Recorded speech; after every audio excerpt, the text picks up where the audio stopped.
મહેશ મકવાણાએ આજે જે રીતે આ કાવ્યના અનેક પરિમાણોને ખોલી આપ્યા, તો ચંદ્રકાંત ટોપીવાળાથી માંડીને આજ સુધી આ જટાયુ કાવ્ય વિશે જે લખાયું છે, ઠીક ઠીક લખાયું છે, એમાં એક જ આંગળીના વેડા ઉપર જે ઉત્તમ વક્તવ્યો મને લાગ્યા છે, એમાંનું ડૉક્ટર મહેશ મકવાણાનું આજનું વક્તવ્ય મને લાગ્યું છે. સરસ સાહેબ. આમ તો ખરેખર અહીંયા આવ્યા પછી એવું થયું કે ખંડ કાવ્યો આખા છે તો અલગ અલગ અમારા પાસેથી વિદ્યાર્થીઓ ભણે એના કરતા ગુજરાતના અલગ અલગ ખૂણે બેઠેલા અધ્યાપકોનું પણ કંઈક એના વિશે અલગ મંતવ્ય હશે તો વિદ્યાર્થીઓ સુધી એ પણ પહોંચે, એટલે એ આશયથી અને ઓનલાઈન માધ્યમમાં કોરોનાએ જે આપણને દુઃખ આપ્યું છે એની સાથે કંઈક સવલત પણ આપી છે કે તમે ત્યાં બેઠા છો અને અહીંયા વિદ્યાર્થીઓ સાથે વાત કરી શકો છો, એટલે અલગ અલગ જગ્યાએથી વિદ્યાર્થીઓ અહીંયા ભેગા થઈ શકે છે એક જગ્યા ઉપર, તો એનો બસ એક સદુપયોગ કર્યો છે આ શ્રેણી દ્વારા અમે. બિલકુલ. ઉમાશંકર જોશીની કવિતા છે ને, જે થતો પ્રાપ્ત ઉપાધિ યોગ બની રહો તેજ સમાધિ યોગ. તમે ઉપાધિ યોગ અને સમાધિ યોગમાં પલટી શકો છો, બહુ સારું કહેવાય. સરસ. All the best. Thank you sir. મને લાગે છે કે આપણે શરૂ કરીએ હવે. ધીરે ધીરે વિદ્યાર્થીઓ અને સાહિત્ય રસિકો, અધ્યાપકો બધા આપણી સાથે જોડાઈ રહ્યા છે. આપણે શરૂ કરીએ છીએ અત્યારે અહીંયાથી. ટૂંક સમયમાં હોળી આવવાની છે અને મકરંદ દવેની જ્યારે આજે કવિતાઓ ભણાવતી હતી તો ગમતું મળે તો અલ્યા ગુંજે ન ભરીએ ને ગમતાનો કરીએ ગુલાલ. તો બસ આ શ્રેણી દ્વારા જ એ ગમતાનો ગુલાલ સૌ સુધી પહોંચાડવાનો પ્રયત્ન છે. અને એક એવું સ્વરૂપ જે બહુ ઓછું અત્યારે લખાઈ રહ્યું છે, ઓછું ખેડાઈ રહ્યું છે, એ સ્વરૂપને આપણા આધુનિક સર્જકો દ્વારા કેવી સરસ રીતે નવા આયામો સાથે આપણી સામે મૂક્યું છે. બસ એ જ તપાસવાનો એ જ ઉદ્યમ આ ખંડ કાવ્યોની આ વ્યાખ્યાન શ્રેણી દ્વારા કરી રહ્યા છીએ. બસ નાનો એવો પ્રયત્ન છે કે વિદ્યાર્થીઓને બહારના અધ્યાપકોનો પણ જે અભ્યાસ છે એ પણ એમને મળી રહે, અને એ અભ્યાસ શ્રેણીમાં હું ડોક્ટર જિજ્ઞા વરાણા, સરકારી વિનયન કોલેજ ભાડવડ, અમારા આચાર્યશ્રી અને અન્ય અધ્યાપકો વતી સૌ અધ્યાપકો, વિદ્યાર્થીઓ, મહેશભાઈ અને ખાસ તો સિતાંશુ સાહેબનું હાર્દિક સ્વાગત કરું છું. કે સહજ સહયોગ છે કે સાહેબ સાથે માત્ર કાલે વાત થઈ, ફરહાનાબેને ફોન કર્યો કે સાહેબ અમે આવી રીતે એક નાની એવી શ્રેણી કરી રહ્યા છે, આપ જોડાશો તો વિદ્યાર્થીઓને અમને ગમશે. અને સાહેબ સહર્ષ અત્યારે આપણી સાથે જોડાયા છે, એનો આનંદ વ્યક્ત કરું છું. અને હવે હું મહેશભાઈનો થોડો નાનો એવો પરિચય આપી અને તમારી સૌ વચ્ચે મહેશભાઈના વ્યાખ્યાન અને તમારી વચ્ચેથી દૂર ખસી જવાનો પ્રયત્ન કરીશ. હાલ ડોક્ટર મહેશભાઈ મકવાણા ગુજરાતની ગાંધીનગર સ્થિત સેક્ટર 15ની કોલેજમાં ગુજરાતી વિષયના અધ્યાપક તરીકે કાર્ય કરે છે. છેલ્લા 8 વર્ષોથી અલગ અલગ કોલેજોમાં ગુજરાતીના અધ્યાપક તરીકે એમણે સેવાઓ આપી છે. સંત સાહિત્ય પર એમનું એવું કહેવાય કે સત્તાવાર રીતે બહુ ઓછા લોકો વાત કરતા હોય છે, એમાંનું એક નામ જો આપણે કહીએ તો એ મહેશ મકવાણા છે. ફેસબુક પર તમે અલગારીપણે રખડતા આ એક ઓલિયાને તમે જોશો, આમ તો ઓલિયો કેવું તો મને થોડો ઠપકો મળશે કે એ કોઈ પણ સમાધિ સ્થળ સુધી પહોંચી જાય અને એમના સંતોના જે જીવન કવનને આપણી સુધી લાવવાનો પ્રયત્ન અત્યારે મહેશભાઈ કરી રહ્યા છે. અત્યારના સમયમાં સૌથી વધારે જરૂરિયાત છે કે એવા એક અલખ જગાવેલા જે લોકો હતા એમના સાહિત્યને, એમના જીવનને આપણા સુધી લાવવાનો પ્રયત્ન કર્યો છે. ઝવેરચંદ મેઘાણી લોક સાહિત્ય કેન્દ્રની આ અંગે એમને ફેલોશિપ મેળવીને એક સંશોધન કાર્ય પણ હમણાં જ પૂર્ણ કર્યું છે, જે પુસ્તક સ્વરૂપે ટૂંક સમયમાં આપણને મળશે. અલગ અલગ વિષયો પર ઘણા વ્યાખ્યાનો એમના થતા રહેતા હોય છે. તો આજે આપણી સાથે જટાયુ જે સિતાંશુ યશસ્ચંદ્ર રચિત ખંડ કાવ્ય છે એના વિશે વાત કરવાના છે. તો હું કોલેજ પરિવાર વતી અને એક મિત્ર તરીકે ખાસ તો એમનું આજે હાર્દિક સ્વાગત કરું છું, આવકારું છું. અને હવે મંચ તમારે હવાલે છે.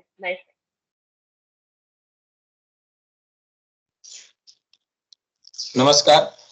પ્રથમ તો તમે જે કમાલ કરી છે એ કમાલનો આભાર માનું છું કે આપણા માટે તો મોટું નામ સિતાંશુ યશસ્ચંદ્ર એ આપણી સાથે ઉપસ્થિત છે અને પાછા એ એમ કહેતા હોય કે તમે તમારી અનુકૂળતા મુજબ આગળ ચલાવો અને હું તમારી સાથે છું, એટલે આપણને કેવડો મોટો ટેકો મળી ગયો એ આપણે અનુભવી શકીએ છીએ. મોટી વાત તો એ કે એ અત્યારે આ માધ્યમથી આપણી સાથે જોડાયા છે. અને મારા માટે મૂંઝવણની વાત એ છે કે એમની કવિતા વિશે, એમના સર્જન વિશે, એમની કૃતિ વિશે મારે વાત કરવાની છે. એટલે એક નાનું બાળક છે એ વડીલ સામે ડાપણની જે વાત કરે ને, વડીલને કેમ હસવું આવે, અત્યારે કદાચ એવી સ્થિતિ સર્જાય તો નવાઈની વાત નહીં રહે. પણ જિજ્ઞાબા સારા મિત્ર છે, ખૂબ જ પ્રયત્નશીલ રહે છે. શિક્ષણ, સાહિત્ય, ખાસ કરીને નાટક, નાટ્ય વિદ્યા છે, એમાં એમનું ખૂબ સારી એવી પકડ. અને હાલ ભાણવડની કોલેજમાં હાલ જ એમની બદલી પાત્ર નોકરી હોય, બદલી થઈને આવ્યા અને આવતા વેત આ શ્રેણી એમણે શરૂ કરી છે. ખંડ કાવ્યના જે મણકાઓ, એમાં પ્રથમ જ મણકો અને એમાં વક્તા તરીકે મને નિમંત્રણ પાઠવ્યું છે, તો એમનો હું આભાર માનું છું. કોલેજ આચાર્ય આદરણીય ચંદ્રિકાબેન, એમનો પણ આભાર માનું છું.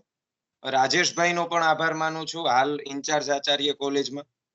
અને સીતાંશુભાઈ, એમને તો હું વંદન કરું છું. અને એમનો આ ટેકો આ માધ્યમની બહાર આજના વ્યાખ્યાન પછી પણ અમને મળતો રહે, હું એવી આશા રાખું છું. તો સૌથી મોટી વાત તો એ છે કે આ બધા જ આજે જોડાયા છે, તો છેલ્લે જો પ્રશ્નોત્તરી વિભાગ આવે તો કોઈને પ્રશ્નો રહેશે તો એ માનનીય આદરણીય સીતાંશુ સાહેબ જ સંભાળી લેશે. મને યાદ આવે છે સીતાંશુભાઈ, હું જ્યારે કોલેજ કરતો ત્યારે જેતપુરમાં આદરણીય ખાચરિયા સાહેબે બોસમિયા કોલેજમાં એક સેમિનાર કરેલો આધુનિક સાહિત્ય ઉપર, આધુનિકતા ઉપર. અને અમે ઉનાના મિત્રો, હું ઉનાની HMV આર્ટ્સ એન્ડ કોમર્સ કોલેજમાં મેં ગ્રેજ્યુએશન કર્યું, એટલે ઉનાના મિત્રો અમે જેતપુર ગયા, ખાસ કે સીતાંશુ યશસ્ચંદ્ર આવે છે આ નામ સાંભળીને અમે 5 મિત્રો ઉનાથી બસમાં બેસીને જેતપુર આવ્યા અને સીતાંશુભાઈને સાંભળ્યા. અત્યારે તો સીતાંશુ સાહેબને યાદ પણ નહીં હોય એવું બની શકે, કારણ કે અમારા કોલેજ કાળના દિવસો.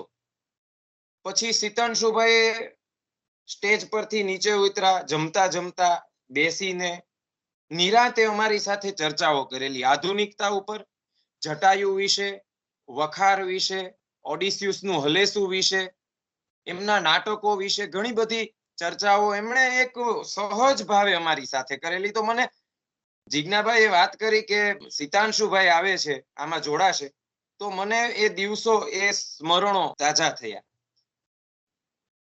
પદ્મશ્રી સીતાંશુભાઈ, એમની કૃતિ જટાયુ.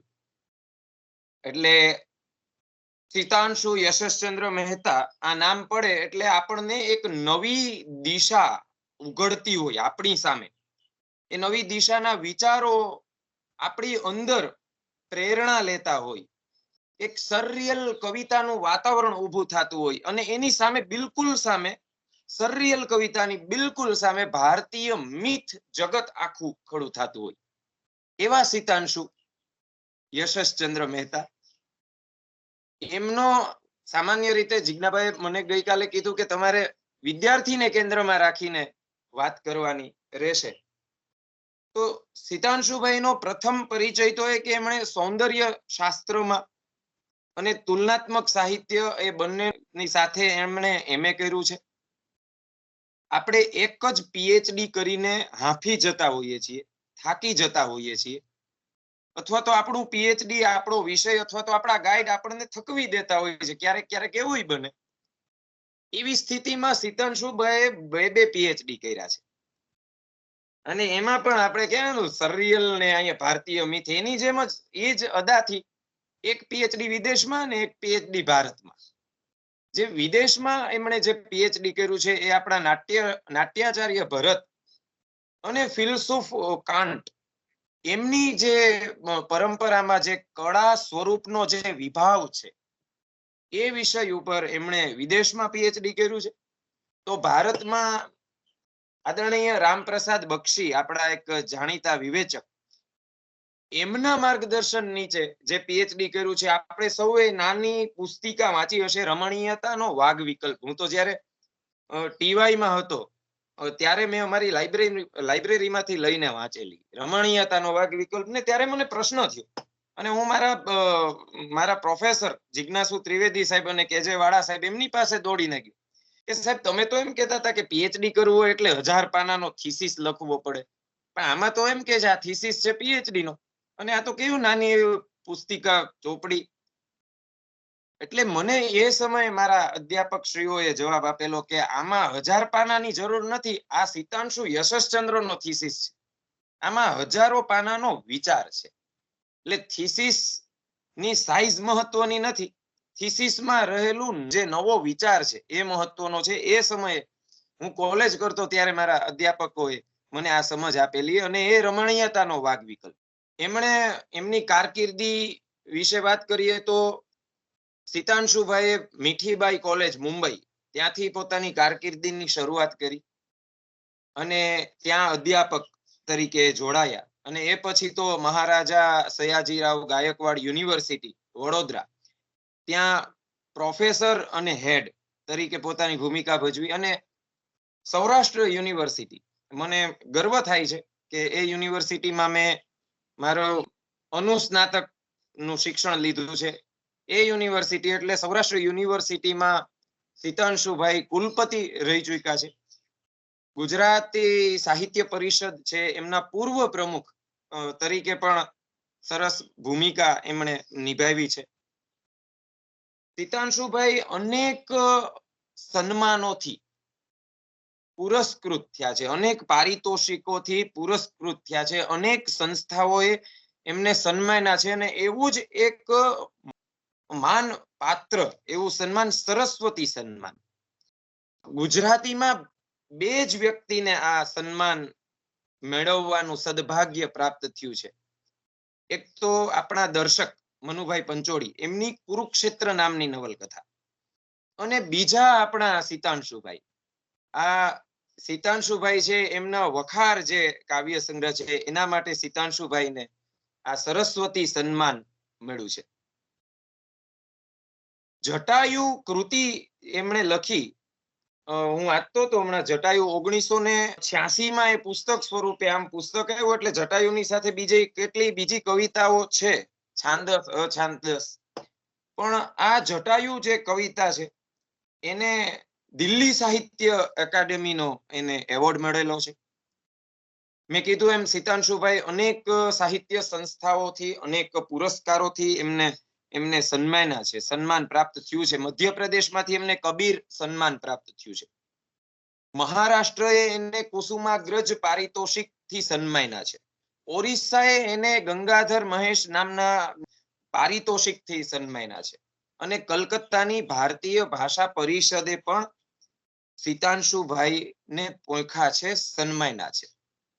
મેં વાત કરી એમ કે અમે જયારે કોલેજ કરતા ત્યારે સિતાંશુભાઈ સાથે જે ચર્ચા થઈ એમાં ઓડિસિયસ નું હલેસું અમારા માટે તો એક નવો જ વિષય. આ ઓડિસિયસ નું હલેસું શું? અમે પછી વાંચીએ, સુરેશ જોશીને વાંચીએ, સુમન શાહને વાંચીએ, ચંદ્રકાંત ટોપીવાલાને વાંચીએ. એક એવો અમારી અંદર એક વિચારોનો એક ધોધ કે આધુનિક સાહિત્ય આપણે વાંચવું, આધુનિક સાહિત્ય સમજવું, અને એને લઈને પછી ઓડિસિયસ નો હલેસું ને જટાયુ ને આ બધું અમે વાંચતા. એટલે ગ્રીક માઇથોલોજી થી લઈને ભારતીય માઇથોલોજી સુધીની સિતાંશુ યશસ્ચંદ્રની જે સફર છે એના અમે વાચનથી સાક્ષી બન્યા. એટલે વ્યક્તિગત અચેતના, ઓડિસિયસ નું હલેસુમાં વ્યક્તિગત અચેતના છે, સરરિયલિઝમ, વ્યક્તિગત અચેતના, અને ભારતીય માઇથોલોજી એટલે ભારતીય અચેતના સુધીનો એનો જે સામૂહિક અચેતના, જટાયુમાં સામૂહિક અચેતના છે, તો ત્યાં સુધીનો આખો વિસ્તાર એટલે સિતાંશુ યશસ્ચંદ્રનું સર્જન. જટાયુ કૃતિ આમ ખંડકાવ્ય છે, પણ કેટલાક વિદ્વાનો એને ખંડકાવ્ય નહીં પણ દીર્ઘ કાવ્ય કહે છે. તો સુરેશ જોશી તો એને વિચારોનું મહત્વ એ રીતે જુએ છે. પણ પ્રથમ દ્રષ્ટિએ આપણને જટાયુ છે એ આખ્યાન લાગે, કડવાબદ્ધ આખ્યાન, પુરાણો અને બધી રીતે એ માળખામાં ફિટ બેસે છે. આખ્યાનના માળખામાં કે કડવાબદ્ધ હોય છે, એમાં માઇથોલોજી એટલે પુરાણોનો સંદર્ભ હોય છે. પણ આ ખંડકાવ્ય અને કાંતથી એ જે ઉજળી પરંપરા ખંડકાવ્યની શરૂ થઈ અને એમાં જેવી રીતે પ્રેમાનંદે આખ્યાનને ઉજળું કર્યું, હું તો ત્યાં સુધી કહું છું કે જટાયુથી ખંડકાવ્યની જે વિભાવના છે, એના જે પુરાણોના અર્થઘટનો છે, એને નવી દિશા ઉઘાડી આપનાર છે સિતાંશુ યશસ્ચંદ્ર. કારણ કે પોતાનો અવાજ છે, પોતાની પોતીકી રીત છે, એના જે માત્રામેળ છંદોમાં જે જટાયુનું સર્જન થયું છે, એ માત્રામેળ છંદોનો જે રીતે વિનિયોગ થયો છે એ બિરદાવવા લાયક છે. એમાં આધુનિક સૂર પકડાયો છે. તમે આપણે વાંચીએ એટલે ખબર પડે કે આખ્યાન સ્વરૂપ પ્રથમ દ્રષ્ટિએ દેખાય અને એ પાછું એના અર્થઘટન તરફ આપણે જઈએ છીએ તો આપણને આધુનિક કૃતિ લાગે છે.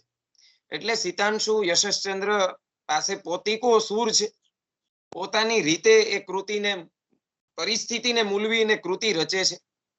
7 ખંડમાં આ વિભાજિત કાવ્યમાં એક તરફ જંગલ તો બીજી તરફ જટાયુ છે.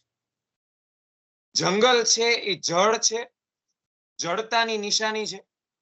ત્યાં નિયમો કોઈ લાગુ પડતા નથી, ત્યાં બંધારણ, કોઈ કાયદો, કાંઈ જ વસ્તુ લાગુ પડતું નથી. પણ બીજી બાજુ જે જટાયુ છે એકાકી છે, સંવેદનશીલ છે, પોતાની મરજીનો માલિક છે, પોતાના નિયમો છે અને કલ્પનાશીલ છે, ઉડાન ભરનારો છે. એટલે સામસામી પરિસ્થિતિ છે. એક બાજુ છે જંગલ, જંગલના પશુઓ, પક્ષીઓ, વનરાજી. બીજી બાજુ છે જટાયુ, પોતાની મરજીથી, પોતાના વિચારોથી, પોતાની જ એક આગવી અદાથી જીવનારું પક્ષી. મેં વાત કરી એમ કાંત છે એ ખંડકાવ્યને લઈને આવ્યા, ખંડકાવ્યને એક નવી ઊંચાઈ આપી. એને આગળ વધેરું કલાપીએ, પછી બોટાદકર આવ્યા, એ પછી સુંદરમ, એ પછી ઉમાશંકર જોશી, એ પછી સિતાંશુ યશસ્ચંદ્ર મહેતા, ચીનુ મોદી બાહુક લઈને આવે છે. વિનોદ જોશી છેલ્લે આપણે શિખંડી. બાહુકને મેં એક જગ્યાએ વાંચ્યું કે બાહુકને જ્યારે હરિવલ્લભ ભાયાણીએ ખંડકાવ્યનો નૂતન વળાંક એમ કહીને બાહુકના વખાણ કર્યા, ત્યારે ચીનુ મોદીએ તરત વિનમ્ર ભાવે એમ કીધું કે તમે જેને મારી કવિતાને ખંડકાવ્યનો નૂતન વળાંક કયો છો, પણ આ નૂતન વળાંક એ તો જટાયુ માંથી પ્રેરણા લીધેલો છે. ચીનુ મોદીએ વિનમ્રતાથી એનો સ્વીકાર કર્યો હતો. એટલે એવું જટાયુ કે જેને બીજા સર્જક પણ ઈમાનદારીથી એવું સ્વીકારે કે મારી જે કવિતા છે એની પ્રેરણા તો જટાયુમાંથી છે. અને જટાયુ સિતાંશુ યશસ્ચંદ્રએ જેમાંથી પ્રેરણા લીધી છે, જેમાંથી આ વિચાર બીજ લીધું છે, એ રામાયણ.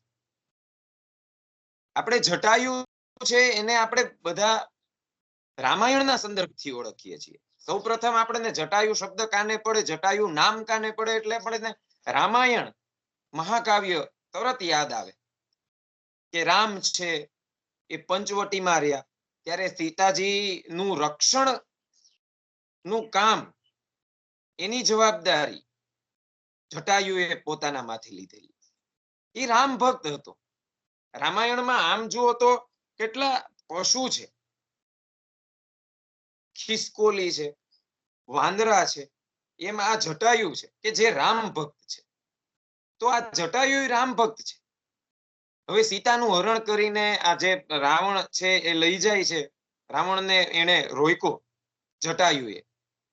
જટાયુ એ સમય વૃદ્ધ છે, છતાં પણ રાવણ સાથે એને યુદ્ધ કર્યું. રાવણ એની પાંખો કાપી નાખે છે અને પછી રાવણ સીતાજીને લઈને નાસી જાય છે. અને આવી દશા જોઈને રામ ને લક્ષ્મણ બંને વ્યાકુળ થાય છે. રામની ગોદમાં, એના ખોળામાં જટાયુ મૃત્યુ પામે છે અને રામે તેની અંત્યેષ્ટિ કરી. આવી કથા આપણને વાલ્મીકી રામાયણમાં મળે છે, તુલસી રામાયણમાં મળે છે. એટલે એક મિથ, જે વિચાર બીજ છે, જે સિતાંશુ યશસ્ચંદ્રએ લીધું છે, એ રામાયણમાંથી લીધું છે. પણ સિતાંશુ યશસ્ચંદ્ર નો જટાયુ પેલા વાલ્મીકી રામાયણના વાલ્મીકીના જટાયુ કરતા જુદો છે.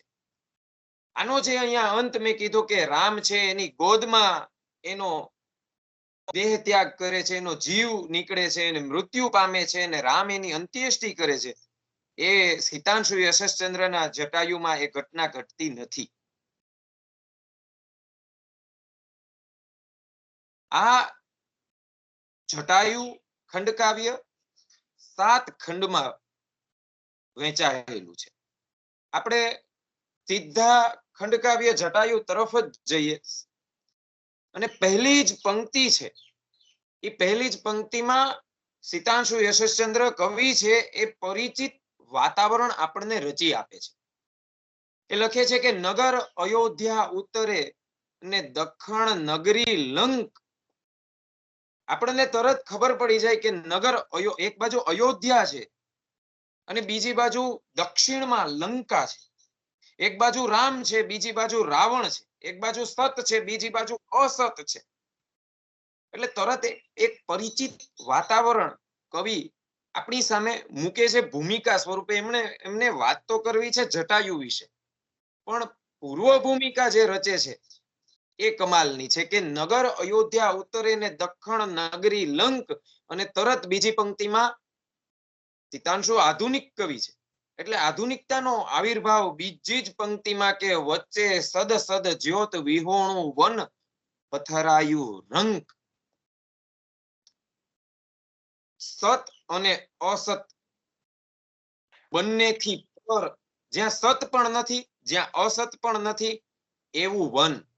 જ્યાં રામ પણ નથી, જ્યાં રાવણ પણ નથી, જ્યાં અયોધ્યા પણ નથી અને જ્યાં લંકા પણ, આ બંનેની મધ્યમાં, એટલે ટૂંકમાં બંને છેડાની વચ્ચે કવિનો જે કેમેરા છે એ પહેલા તો બંને છેડા તરફ જાય છે, અયોધ્યા અને લંકા, અને પછી એ ફોકસ કરે છે વન. અને વનમાં પોતાનો આધુનિકતા એ મૂકે છે કે વચ્ચે સદ સદ જ્યોત વિહોણું વન પથરાયું રંગ. કે સત અસત જ્યોત વિહોણું વન છે. એટલે રામાયણ અને મહાભારતમાં સત અને અસત નો વિવેક આપણે જોઈએ છીએ. બંને મહાકાવ્યોમાં સત અને અસત નો વિવેક છે, પણ સિતાંશુ યશસ્ચંદ્રના જટાયુમાં એનો છેદ ઉડી જાય છે. ધવલ ધર્મ જ્યોતિ અધર્મ જ્યોતિ રાતો ચોળ. એટલે અહીંયા ધવલ ધર્મ જ્યોતિ. હવે કવિ અહીંયા ચોખવટ નથી કરતા કે ધવલ ધર્મ જ્યોતિ એટલે અયોધ્યા, ધવલ ધર્મ જ્યોતિ એટલે રામ, અને અધર્મ જ્યોતિ રાતોચોળ એટલે લંકા જ, કે ધર્મનો જ્યોતિ રાતોચોળ એટલે રાવણ જ. એવો ઉલ્લેખ નથી કરતા. એટલે કવિ ઈશારામાં ધવલ ધર્મ જ્યોતિ અધર્મનો જ્યોતિ રાતોચોળ ધવલ, એક સ્વચ્છ એક અસ્વચ્છ, એક સત એક અસત, અને પછી કહે છે કે વનમાં લીલો અંધકાર, વનવાસી ખાખા ખોળ. અજ્ઞાનનો અંધકાર એક આધુનિક મનુષ્યની જે પીડા છે, જે વેદના છે, કે અંધકાર, વનમાં લીલો અંધકાર. એટલે અહીંયા જે જટાયુ કાવ્યનું માધ્યમ બનાવીએ કવિએ વાત તો પાછી આધુનિકતાની જ કરી છે કે વનમાં લીલો અંધકાર અને વનવાસી ખાખા ખોળ. દિશા વિહીન, દિશા વગરનું આપણું જીવન, આધુનિક માનવનું, અને બંનેની વચ્ચેનો જે લીલો અંધકાર, અજવાસની અનુપસ્થિતિ, અજાગૃતિ, અને એમાં વન્ય જીવોની જે સ્થિતિ છે એ વર્તમાન સામાજિક સ્થિતિ દર્શાવે છે, યાંત્રિકતા દર્શાવે છે, દિશાહીનપણું દર્શાવે છે. અને પછી કવિ આગળ વધે છે કે જંગલ તો બતાવી દીધું, બંને છેડાની વચ્ચેનું જે જંગલ છે, જંગલમાં અંધકાર છે, પણ આ અંધકારમય જંગલમાં રહે છે કોણ? તો કે છે કે શબર, વાંદરા, રીંછ, હંસ, વળી હરણ, સાપ, ખિસકોલા, શુક, પોપટ, સસલા, શિયાળ, વરુ, મોર, વાઘ ને હોલા. અહીંયા આપણે ખાસ એક ધ્યાન દેવું પડે કે જંગલનો રાજા તો આપણે સિંહને કહીએ છીએ ને, પણ સીતાંશુના જટાયુ કાવ્યમાં જંગલ છે, જંગલના પશુ છે, પક્ષી છે, બધા જ છે, પણ ક્યાંય જંગલનો રાજા નથી. શબર, વાંદરા, રીંછ, હંસ, વળી હરણ, સાપ, ખિસકોલા, શુક, પોપટ, સસલા, શિયાળ, વરુ, મોર, વાઘ ને હોલા. ક્યાંય સિંહ નહીં. પણ એક આપણે એ પણ ધ્યાન રાખવું જોઈએ કે અહીં જે જટાયુ છે ગીધ છે. ભલે હજી જટાયુ કાવ્યમાં જટાયુનો ઈ પાત્રનો પ્રવેશ થયો નથી, પણ આપણે એ ધ્યાન રાખવું જોઈએ કે જે જટાયુ છે ગીધ છે, અને ગરુડ છે એ વિષ્ણુનું વાહન છે, અને પોતાની રીતે પક્ષીઓનો રાજા છે. એટલે જંગલમાં બે રાજા ન હોય એ હિસાબે કવિએ અહીંયા બે રાજા નહીં, પણ જ્યારે જટાયુની વાત આવે છે ત્યારે સિંહની અનુપસ્થિતિ દર્શાવી દીધી છે. એટલે ક્યાંય સિંહનો ઉલ્લેખ નહીં. અને આગળ વધતા કહે છે કે વનનો લીલો અંધકાર જેમ કહે તેમ સૌ કરે. વનનો જે લીલો અંધકાર, અજ્ઞાન જે અવસ્થા, એ જેમ કરે એમ આ બધા એમ જ કરે. ઘેટાપણું, આધુનિક માનવ દિશાહીન, એક ની પાછળ અનેક. એટલે વનનો જે લીલો અંધકાર જેમ કહે તેમ સૌ કરે. અને શું કરે? એ પ્રક્રિયા એટલે માનવ જીવનના જન્મથી લઈને મૃત્યુ સુધીની જે પ્રક્રિયા છે એ કવિએ આજો અહીંયા કવિ કર્મ નું મહત્વ જુઓ. એક જ એક કડી એક જ પંક્તિમાં કહી દીધી છે કે ચરે, ફરે, રતિ કરે, ગર્ભને ધરે, અવતરે ને મરે. આ જંગલમાં બધા જ પ્રાણીઓ, પશુઓ એટલે કે જીવ સૃષ્ટિ જંગલની ચરે, ફરે, રતિ કરે, ગર્ભને ધરે, અવતરે, મરે. આ તો હજી પહેલો જ ખંડ છે. અને સીધું કવિએ ઈશારામાં કહી દીધું કે સ્વમાન, ગરિમા આમાંનું કોઈ જ માં નથી, કારણ કે જંગલનો જે લીલો અંધકાર જેમ કે એમ આ બધા કરે છે. અને સ્વમાન, ગરિમા, સ્વભાન એ એકમાં જ છે. એ એકનો હજી પ્રવેશ નથી થયો. પણ દર્પણ સમજલ હોય તોય નવ કોઈ જુએ નિજ મુખ, બસ તરસ લાગતા અનુભવે પાણી પીધાનું સુખ. દર્પણ સમજલ હોય તોય નવ કોઈ જુએ નિજ મુખ, એટલે સ્વભાન. સ્વમાન તો નથી જ, એ તો દૂરની વાત રહી. ગરિમા નથી, સ્વમાન નથી, પણ અહીંયા તો સ્વભાન, પોતાની જાતનું ભાન પણ નથી. અહીં દર્પણ સમજલ હોય તોય, આ હોય અને તોયનો આંતરપ્રાસ પણ આપણે નોંધવા જેવો છે. કવિએ જે આંતરપ્રાસ હોય તોય એ પણ એક નોંધવા જેવો છે. અને આગળ વધતા કહે છે કે જેમ આવે તેમ જીવ્યા કરે, કઈ વધુ ન જાણે રંક, ક્યાં ઉપર અયોધ્યા ઉત્તરે અને ક્યાં દૂર દક્ષિણે લંક. અહીં જે ક્યાં છે ને એ પ્રશ્નાર્થ ચિહ્ન નથી, પ્રશ્નવાચક નથી. અહીં એ અંતર બતાવે છે, દૂરતા, દૂરી બતાવે છે, અંતર. કે ક્યાં ઉપર અયોધ્યા ઉત્તરે અને ક્યાં દૂર દક્ષિણે લંક. પણ એની આગળ કહે છે કે જેમ આવે એમ જીવા કરે, કઈ વધુ ન જાણે રંગ. હવે જુઓ, કવિતાની શરૂઆતમાં કવિ વન્ય જીવોને રંક કહે છે. આગળ જતા કવિતામાં જેમ આપણે આગળ વધીએ છીએ આમ પરિસ્થિતિ બદલાઈ જાય છે. બીજા ખંડમાં કવિ કહે છે કે વનમાં વિવિધ વનસ્પતિ, એની નોખી નોખી મજા, વિવિધ રસોની લાણી લો, તો એમાં નહીં પાપ નહીં સજા.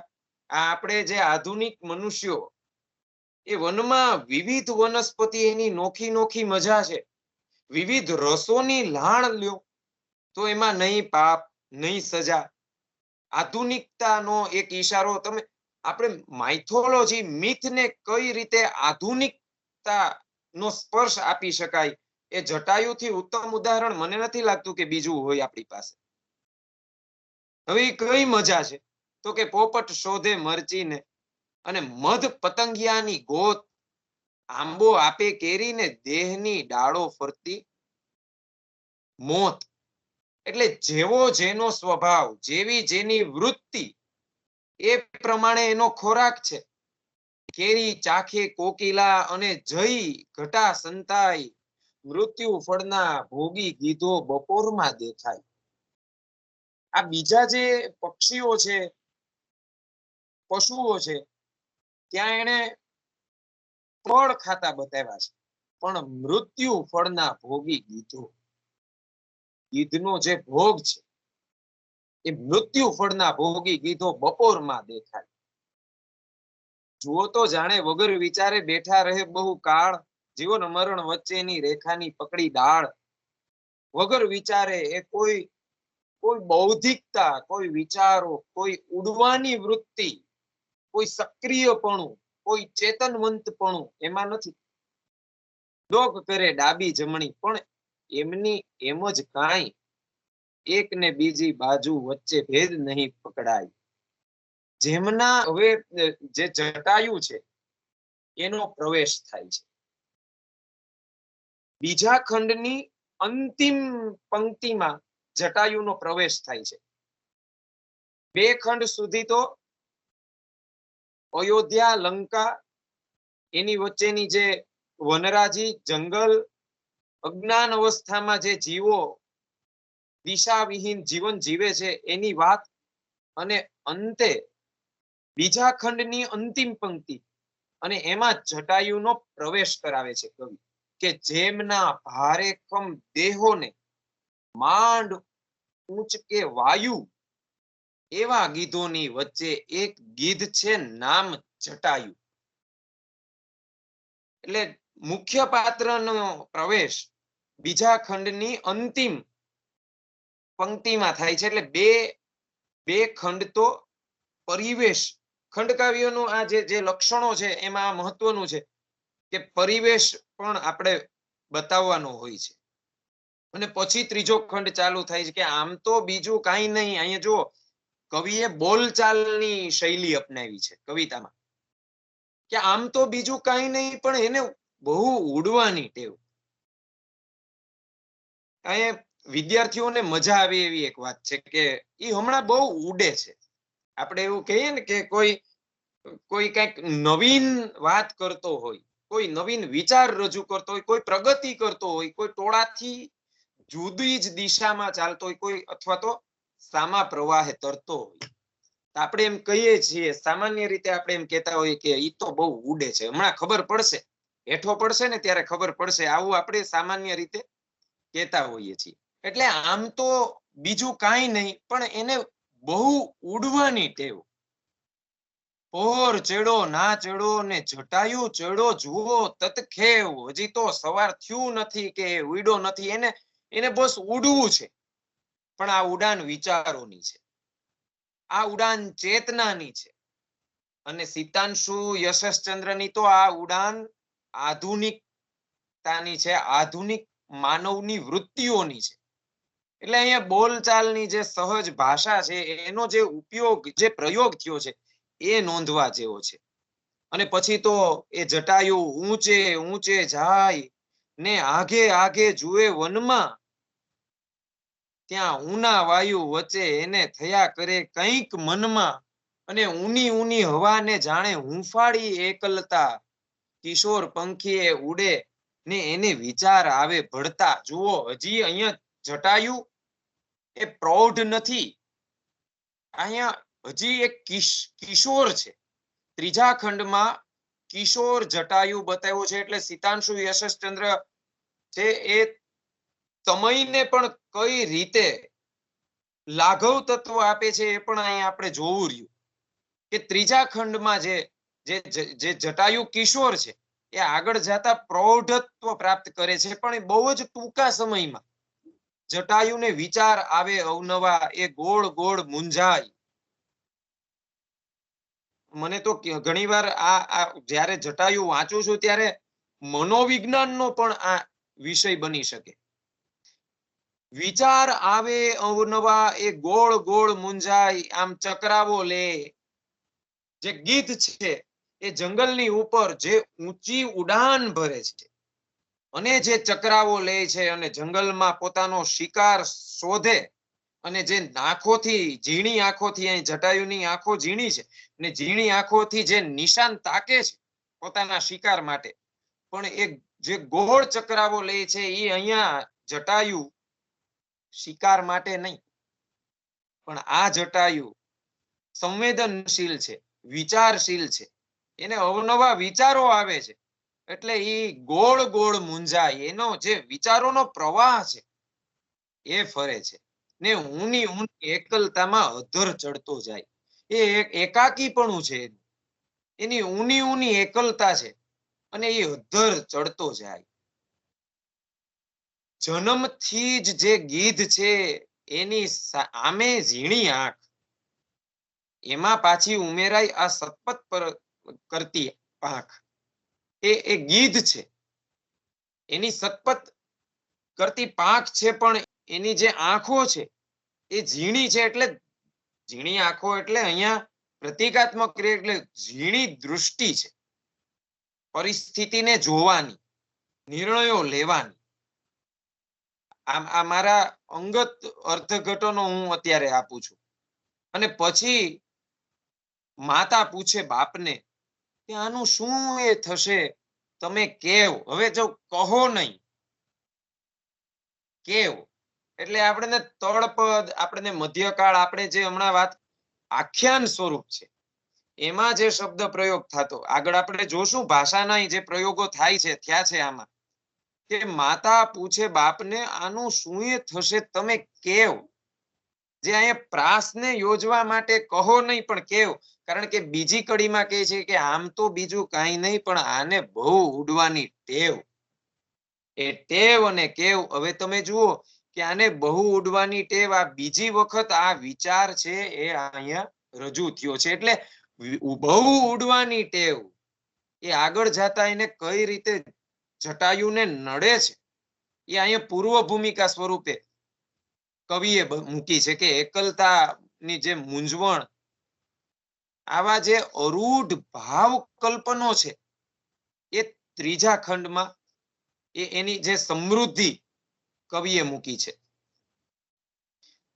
ત્રીજા ખંડનો જટાયુ જે કિશોર હતો એ ચોથા ખંડમાં બદલી જાય છે, કે ઉડતા ઉડતા વર્ષો વીત્યા ને હજી ઉડે એક ખગ, પણ ભોળું છે એ પંખીડું, ને આ વનતો છે મોટો ઠગ. આ વિચારશીલ છે, સંવેદનશીલ છે, એને કઈક એ પોતાની મરજીથી જીવે છે, પોતાની સ્વતંત્રતાથી જીવે છે, પણ એને ખબર નથી કે આ જંગલ તો જ્યાં એ વસે છે એ તો મોટો ઠગ છે, એ તો છેતરામણું છે. જેમ અધરાધરમાં જાય જટાયુ સહજ ભાવથી સાવ, તેમ જુએ તો નીચે વધ્યે જાય છે વનનો પણ ઘેરાવ. એ જેમ ઊંચે, એટલે આપણે ઘણી વાર કહેતા હોઈએ છે કે આપણે શિખરે જઈએ ને તો શિખર પર આપણે એકલા હોઈએ, કારણ કે બૌદ્ધિક વ્યક્તિ, સ્વતંત્રતાથી જીવનારો વ્યક્તિ, પોતાની મરજીથી જીવનારો વ્યક્તિ, સામા પ્રવાહે તરનારો, બાથ ઝીલનારો વ્યક્તિ શિખર પર તો એકલો જ હોય.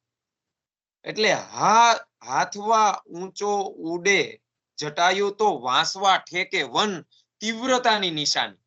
અને તુલસી તગર તમાલ તાલ તરુ જોજન ના જોજન, તીવ્રતાનો એક આખો આલેખ કવિ અહીંયા મૂકી દે છે કે ને એ ઠીક છે, વન તો છે આ ભોળિયા ભાઈની માં, લીલો છમ અંધકાર જે દેખાડે તે દેખીએ ભા. એને સલાહ સૂચનો પણ છે. એવું નથી કે એ કોઈ સાથે વાત નથી, કોઈ એને કહેવા વાળું નથી. અહીંયા હમણાં આગળ આપણે વાત આવશે કે એની સામે શરત મુકાયેલી છે કે હસી ખુશીને રહો ને ભૂલી ન જતા પેલી શરત કે વનના વાસી વનના છેડા પાર દેખના મત. બહુ રસપ્રદ વાત. આગળ આપણે વાત કરી કે રામની વાત આવે છે ત્યાં તત્સમ શબ્દો છે, જ્યાં જટાયુની વાત આવે છે, જ્યાં રાવણની વાત આવે છે, જ્યાં વનની વાત આવે છે ત્યાં તળપદા શબ્દો છે. પણ અહીંયા હિન્દી શબ્દનો પ્રયોગ થયો છે કે હસી ખુશીને રહો ને ભૂલી જતા ન પેલી શરત. પેલી શરત નહીં ભૂલી જતા. કઈ શરત? કે વનના વાસી વનના છેડા પાર દેખના મત. આ વનની પાર તમારે જવાનું નથી. જે કરવાનું છે ત્યાં વનમાં રહીને કરવાનું છે. એટલે દેખના મત હિન્દી શબ્દ પ્રયોગ થયો છે. એટલે રાજેશ પંડ્યા આપણા જે કવિ વિવેચક એ તો એમ કહે છે કે આ જાતક કથા માંથી આવેલો આ એનો પ્રભાવ છે, દેખના મત. આપણે મોટા ભાગે આ વિચાર બધા સામે રજૂ કરતા હોય છે કે ભાઈ એટલામાં જ રહેવું, આની બહાર પગ મૂકવો નહીં. અહીંયા મને એક વધારે મારી રીતે જ મને આ અર્થઘટન મને આ લાગ્યું છે કે એક બાજુ સીતા છે અને એ લક્ષ્મણ રેખા છે એની આગળ, અને સીતાને સૂચના છે કે આ લક્ષ્મણ રેખાને ઓળંગવાની નથી, અને સીતા લક્ષ્મણ રેખા ઓળંગે છે. રાવણ યુક્તિ કરે છે, સ્વાંગ ધરીને આવે છે સાધુનો, અને એ લક્ષ્મણ રેખા ઓળંગે છે અને સીતા છે એ એનું હરણ કરે છે, અપહરણ કરે છે, અને રાવણ એને લઈને જતો રહે છે. તો મને આ લક્ષ્મણ રેખા જ લાગી છે. આ પંક્તિમાં મને એ લક્ષ્મણ રેખાનો જે પ્રભાવ છે એ ઝીલાતો એવું લાગ્યું છે કે વનના વાસી વનના છેડા પાર દેખના મત. જટાયુ સામે પણ આ શરત મૂકવામાં આવી છે કે આ સીમાની બહાર જવાનું નથી. અને હવે પાંચમો જે ખંડ છે એમાં પ્રૌઢ જટાયુ, અને એ પ્રૌઢ જટાયુને બતાવે છે એટલે એક આખી સમય સૂચકતાની વાત, એટલે અંતિમ છોર તરફ આગળ વધવાની વાત કે એક વખત વર્ષો પછી પ્રૌઢ જટાયુ મુખી, હવે મુખી થઈ ગયો છે, એ પ્રૌઢ થઈ ગયો છે. એ બધા ગરુડ બધા ગીધોનો મુખી, એ કેવળ ગજ કેસરી શબના ભોજન જમનારો સુખી. એ સસલા કે નાના નાના હરણ કે નાના નાના બીજા પક્ષીઓ પશુઓને એ જટાયુ છે, એ ગીધોનો રાજા છે. એ નાના, એ તો ગજ કેસરી, એ તો સિંહ જેમ નાના નાના પશુઓને છંછેડે નહીં, અને એમાં એની શોભા નથી. એમાં ગીધ પણ એની પ્રજાતિનો રાજા છે. એટલે એ કેવળ ગજ કેસરી શબના ભોજન જમનારો સુખી. એટલે એનું જે આગળ વાત કરી કે એ રાજા છે, જંગલનો રાજા. અહીંયા સિંહ નથી બતાવ્યો, તો એની અવેજીમાં અહીંયા જટાયુ રાજા છે. એ સિંહના વિકલ્પે છે. એટલે એ નાનું શિકાર, એની શોભા એમાં છે નહીં, અને એની બાંધછોડ પણ એમાં નથી કરતા. અને આગળ કહે છે કે વન વચ્ચે મધ્યાહન નભે કઈ ભક્ષે શોધમાં ભમતો તો ખર બિડાલ મૃગ શૃગાલ શબ દેખાય તોય ન નમતો તો. અન્ય ભોજન મળે ભલે એ માંસાહારી જ છે, પણ આપણે લોક પરંપરામાં કહેવાય કે સિંહ છે એ તરણું ન ખાય, ગમે ભૂખે મરી જાય પણ એ તરણાનો આહાર ના લે. એમ અહીંયા જટાયુ પણ એની પ્રજાતિનો રાજા છે. એટલે બીજા બધા નાના નાના જે પશુ દેખાય છે, પક્ષી દેખાય છે, ન્યાય નમતો નથી, એ એને ભક્ષ્ય માનતો નથી, એનું પોતાનું ભોજન માનતો નથી. એટલે આગળ વાત કરીને આ એનું સ્વમાન છે, આ એની ખુમારી છે, આ એની ગરિમા છે. તો ભૂખ ધકેલ્યો ઉડ્યો ઊંચે ને એને જોયું ચોગર દમ વન શિયાળ સસલે ભર્યું ભાદર્યું, પણ એને લાગ્યું ખાલી ખમ.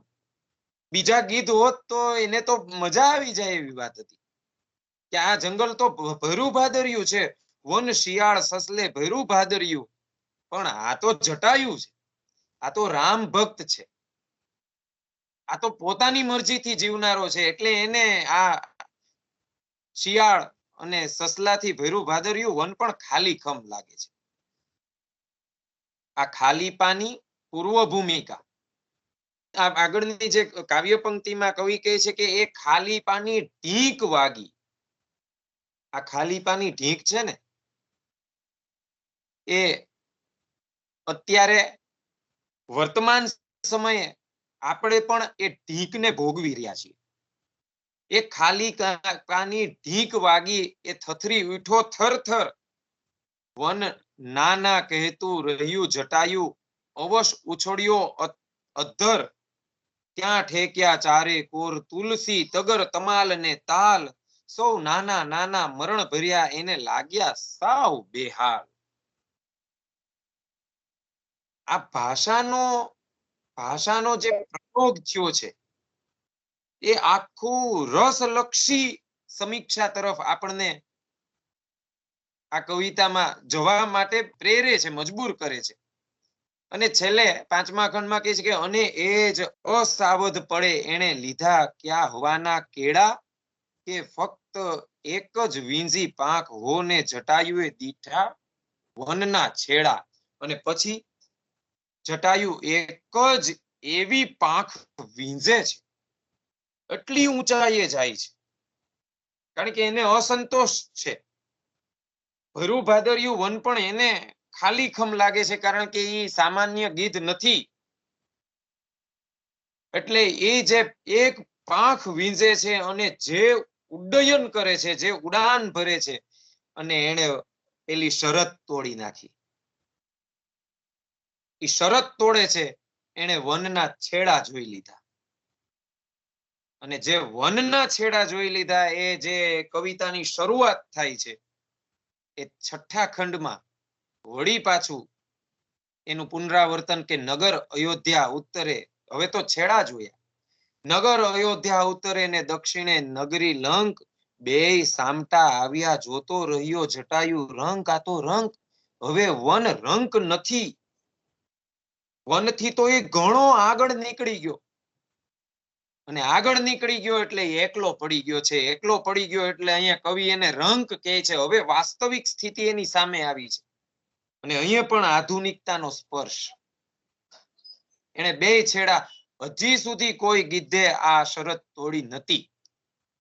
જટાયુએ એ ઉડ્ડયન કર્યું અને આ શરત તોડી નાખી, અને બે સામટા આવ્યા જોતો રહ્યો જટાયુ રંક. ઈ રંક એને બંને છેડા જોઈ લીધા. પડતો એને કહ્યું કે જે તે થયું તે કેવળ બહાર, પણ ત્યાં જ તો પીછે પીછે ફૂટ્યો બે નગરનો ભાર.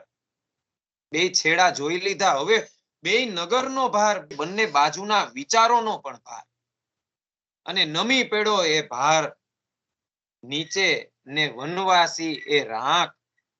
હવે આ રંક રાખ એ શબ્દ પેલા વન્ય જીવો માટે હવે નથી રહેતો, કારણ કે ત્યાંથી તો જટાયુ ઘણો આગળ નીકળી ગયો છે. હવે આ શબ્દો રંક છે, રાખ છે, જટાયુ માટે છે, એકલો પડી ગયો છે, અને જાણી ચૂક્યો પોતાનો એક નામ વિનાનો વાંક. નામ વિનાનો વાંક. અને હવે આખી જે ભાષાનું જે દોહરા છંદમાં જે વિનિયોગ થયો છે, દહમોહ ભુવન ભયંકર ત્રિભુવન સુંદર સીતારામ. આગળ 4 વખત રામનો જે ઉલ્લેખ આવે છે, અયોધ્યાનો ઉલ્લેખ આવે છે, એ પહેલા આવે છે. 4 વખત રામ અયોધ્યા પહેલા છે, એમ જ 4 વખત લંકા ને રાવણ પછી આવે છે. અને અહીંયા દહમોહ ભુવન ભયંકર ત્રિભુવન સુંદર સીતારામ, અહીંયા રાવણ પહેલા છે અને રામ પછી છે. પરિસ્થિતિ હવે પલટાઈ ગઈ છે. અને આ વળાંક છે, કવિતાનો પણ આ વળાંક છે. આ મિથ જે તત્વ લીધું છે, મૂળ કથામાંથી જે પરિવર્તન થયું છે, એ વળાંક પણ અહીંયા જ આવે છે. અને ભાષાનો પણ આ વળાંક છે. અહીંયા તળપદ એ રાવણ છે, ખરબચડી ભાષા રાવણ માટે વપરાય છે. દહમુહ ભુવન ભયંકર, અને તત્સમ શબ્દ પ્રયોગ ત્રિભુવન સુંદર સીતારામ, તત્સમ શબ્દ પ્રયોગ. અને પછી કહે છે કે નિર્બળ ગીધને લાદ્યું એનું અશક્ય જેવું કામ. સત્ય અને પરમ તત્વ પરની શ્રદ્ધા છે એ સરતી જાય છે, એ અહીંયા દેખાય છે. જીજ્ઞાબાઈએ વાત કરી શરૂઆતમાં કે સંત સાહિત્ય છે. હું તો એક વિદ્યાર્થી છું, પણ જ્યારે હું આ જટાયુ વાંચું છું ત્યારે સિતાંશુભાઈ ને હું ખાસ કહેવા માંગુ છું કે મને ભોજા ભગતની પેલી કાચબો કહે કાચબીને તું રાખને ધારણ ધીર, આપણને ઉગારશે વાલો જુગતે શું જદુ વીર, ચિંતા મેલી તમે શરણે આવો તો મરવા તુને નહીં દે માવો. શ્રદ્ધાનું જે પ્રબળ તત્વ છે મધ્યકાળનું, ભોજા ભગત એ મધ્યકાળના જે પ્રતિનિધિ તરીકે આપણી સામે આવે છે. તો અહીંયા શ્રદ્ધા જે સરતી જાય છે એ આધુનિક કવિ તરીકે પ્રતિનિધિત્વ સિતાંશુ કરે છે.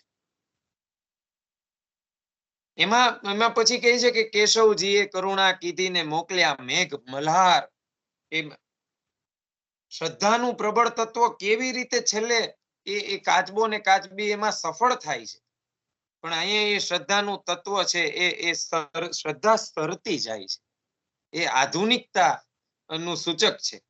ઊંચા પવનો વચ્ચે ઉડતો હતો હાંફળો હજી, ત્યાં તો સોના મૃગ રાઘવ હે લક્ષ્મણ રેખા સ્વાંગને સજી. અને હવે જે ચાર કડી, ચાર પંક્તિમાં જ આખો જે રામાયણનો જે ભાગ, રામાયણનો જે પ્રસંગ આ ખંડકાવ્યોમાં જે વિચાર બીજ લીધું છે, માત્ર ને માત્ર ચાર જ પંક્તિમાં કવિ કહી દે છે કે રાવણ આવ્યો સીતા ઊંચક્યા દોડ્યો ને ગીધ તુરંત. અહીં લાઘવ જોવા જેવું છે. એક યુદ્ધે મચ્યો, એક યુદ્ધે મચ્યો, એક યુદ્ધે મચ્યો, હા હા હા હા હાર્યો જીવનનો હવે ઢૂંકળો અંત. આ એક જ વિગત એક યુદ્ધે મચ્યો એને 3 વાર જે રિપીટ કરે છે કવિ, તો આ એક જ વિગતનો જે શબ્દોનું જે પુનરાવર્તન છે એ સત્ય માટે યુદ્ધ કરતા જટાયુનો જુસ્સો બતાવે છે. સત્ય માટે મરી ફીટવું એ આપણી ભારતીય સંસ્કૃતિની નિશાની છે. અહીંયા એ વિચાર પણ ઝીલાયો છે. અને ચાર જ પંક્તિમાં રામાયણનો જે પ્રસંગ છે એનો ઉલ્લેખ આપણને અહીંયા મળે છે. અને સાથે સાથે એ વાત પર પણ આપણે ખાસ ધ્યાન દેવું જોઈએ કે અહીંયા દોહરા જે છંદ છે એનો જે પ્રયોગ થયો છે એ ખોડંગાઈ છે. અને એ જે દોહરા છંદનો પ્રયોગ ખોડંગાઈ છે ને એના વિશે સિદ્ધીશ વ્યાસ એવું કહે છે કે યુદ્ધમાં તો ભલભલા નિયમો બાજુ પર રખાઈ જતા, બાજુ પર મૂકી દેતા હોય છે. આપણે ઇંગ્લિશમાં કહે છે કે all is fair in love and war, યુદ્ધ અને પ્રેમમાં બધું જ શક્ય છે. તો સતીશ વ્યાસ કહે છે કે જો યુદ્ધમાં ભલભલા નિયમો બાજુ પર મુકાઈ જતા હોય તો અહીંયા તો આ જે દોહરા છંદનો જે પ્રયોગ ખોડંગાઈ નહીં ને તો જ આશ્ચર્યની વાત છે. તો એ દોહરા છંદનો પ્રયોગ છે એ ખોડંગાઈ છે. અને છેલ્લો જે 7મો ખંડ છે કે દખણ વાળો દૂર અલોપ, એ તો દખણ વાળો જે રાવણ છે એ દૂર જતો રહ્યો, સીતાને લઈને અલોપ થઈ ગયો, સીતાનું અહરણ થઈ ગયું. હે તું ઉત્તર વાળા આવ, ચિત્કાર કરે છે કે દખણ વાળો દૂર અલોપ, દેખાતો અલોપ થઈ ગયો છે. હે તું ઉત્તર વાળા આવ. જીજ્ઞાબા અહીંયા મને મારું સંત સાહિત્ય પણ દેખાય છે. પિતાંશુભાઈ સહમત થાય કે ના થાય, પણ સંત સાહિત્યમાં ઉત્તર દિશા એને આત્મદશા તરીકે સંતોએ બતાવી છે. ત્રિકમ સાહેબનું એક ભજન છે કે આવી આવી અલખ જગાયો બેની અમારે મોલે ઉત્તર દિશાથી એક રમતો જોગી આવ્યો. એટલે ઉત્તર દિશા એટલે આત્મદશા.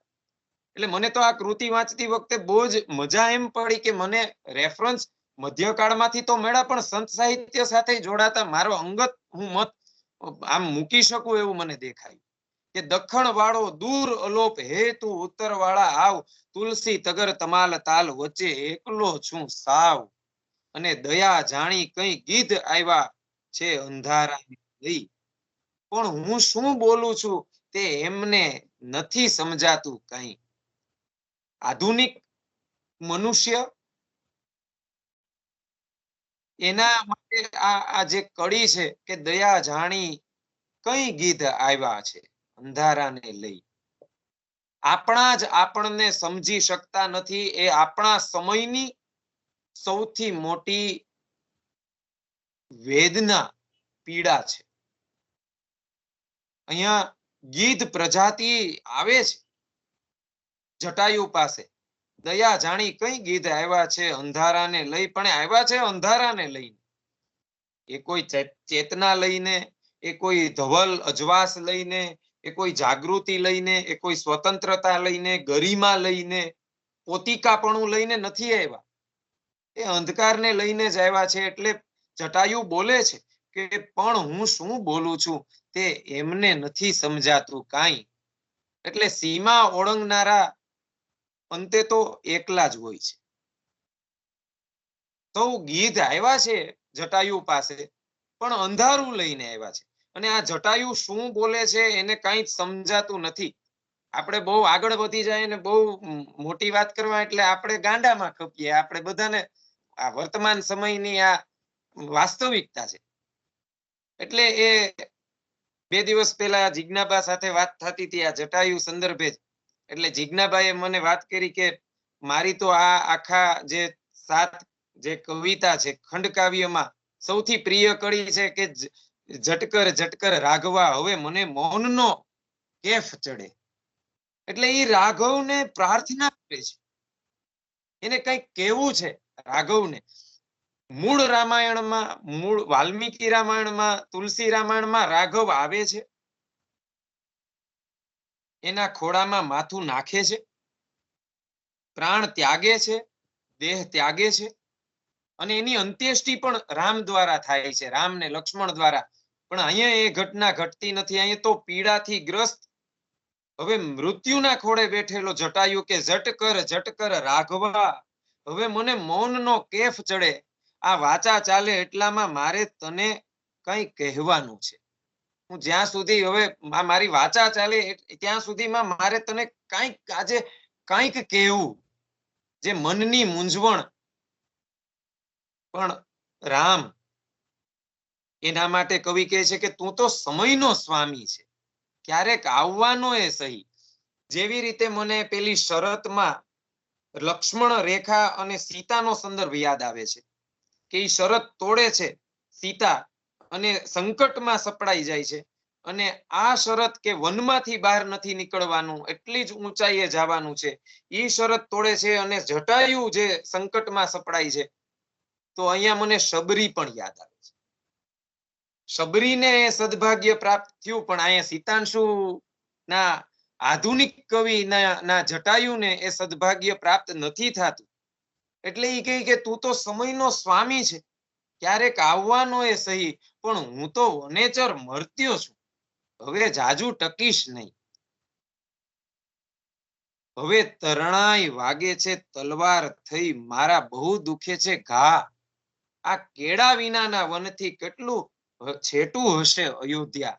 કેળા વિનાનું વન, પેલા પગદંડી પણ કોઈએ પાડી નથી, કારણ કે પેલાવેલો જ હવે આ જટાયુ જ પેલાવેલો છે. એટલે આ વન કેળા વિનાનું છે. એટલે માનવ જાતિનો અહીંયા પ્રશ્ન છે. માનવ જાતિનું આધુનિક મનુષ્યનું પ્રતિનિધિત્વ જટાયુ કરે છે. એ રીબાઈ છે, એ પીડાય છે, એ વલવલે છે. અને આ આખા ખંડ કાવ્યની છેલ્લી જે કડી છે કે છેલ્લી જે પંક્તિ છે કે આ અણસમજુ વન વચ્ચે શું મારે મરવાનું છે? આ પીડા નથી દશાનન દક્ષિણે અને ઉત્તરમાં નથી રામ. છેલ્લે નકાર, સ્પષ્ટ ના. બે વખત કવિતામાં ઉત્તરે રામને બતાવ્યા છે, અયોધ્યાને બતાવી છે, દક્ષિણે રાવણને બતાવ્યા છે, લંકાને બતાવી છે, પણ અંતે સ્પષ્ટ કહી દે છે કે નથી દશાનન દક્ષિણે અને ઉત્તરમાં નથી રામ. અંતે પણ દશાનન પ્રથમ છે અને રામ છે એ પછી આવે છે.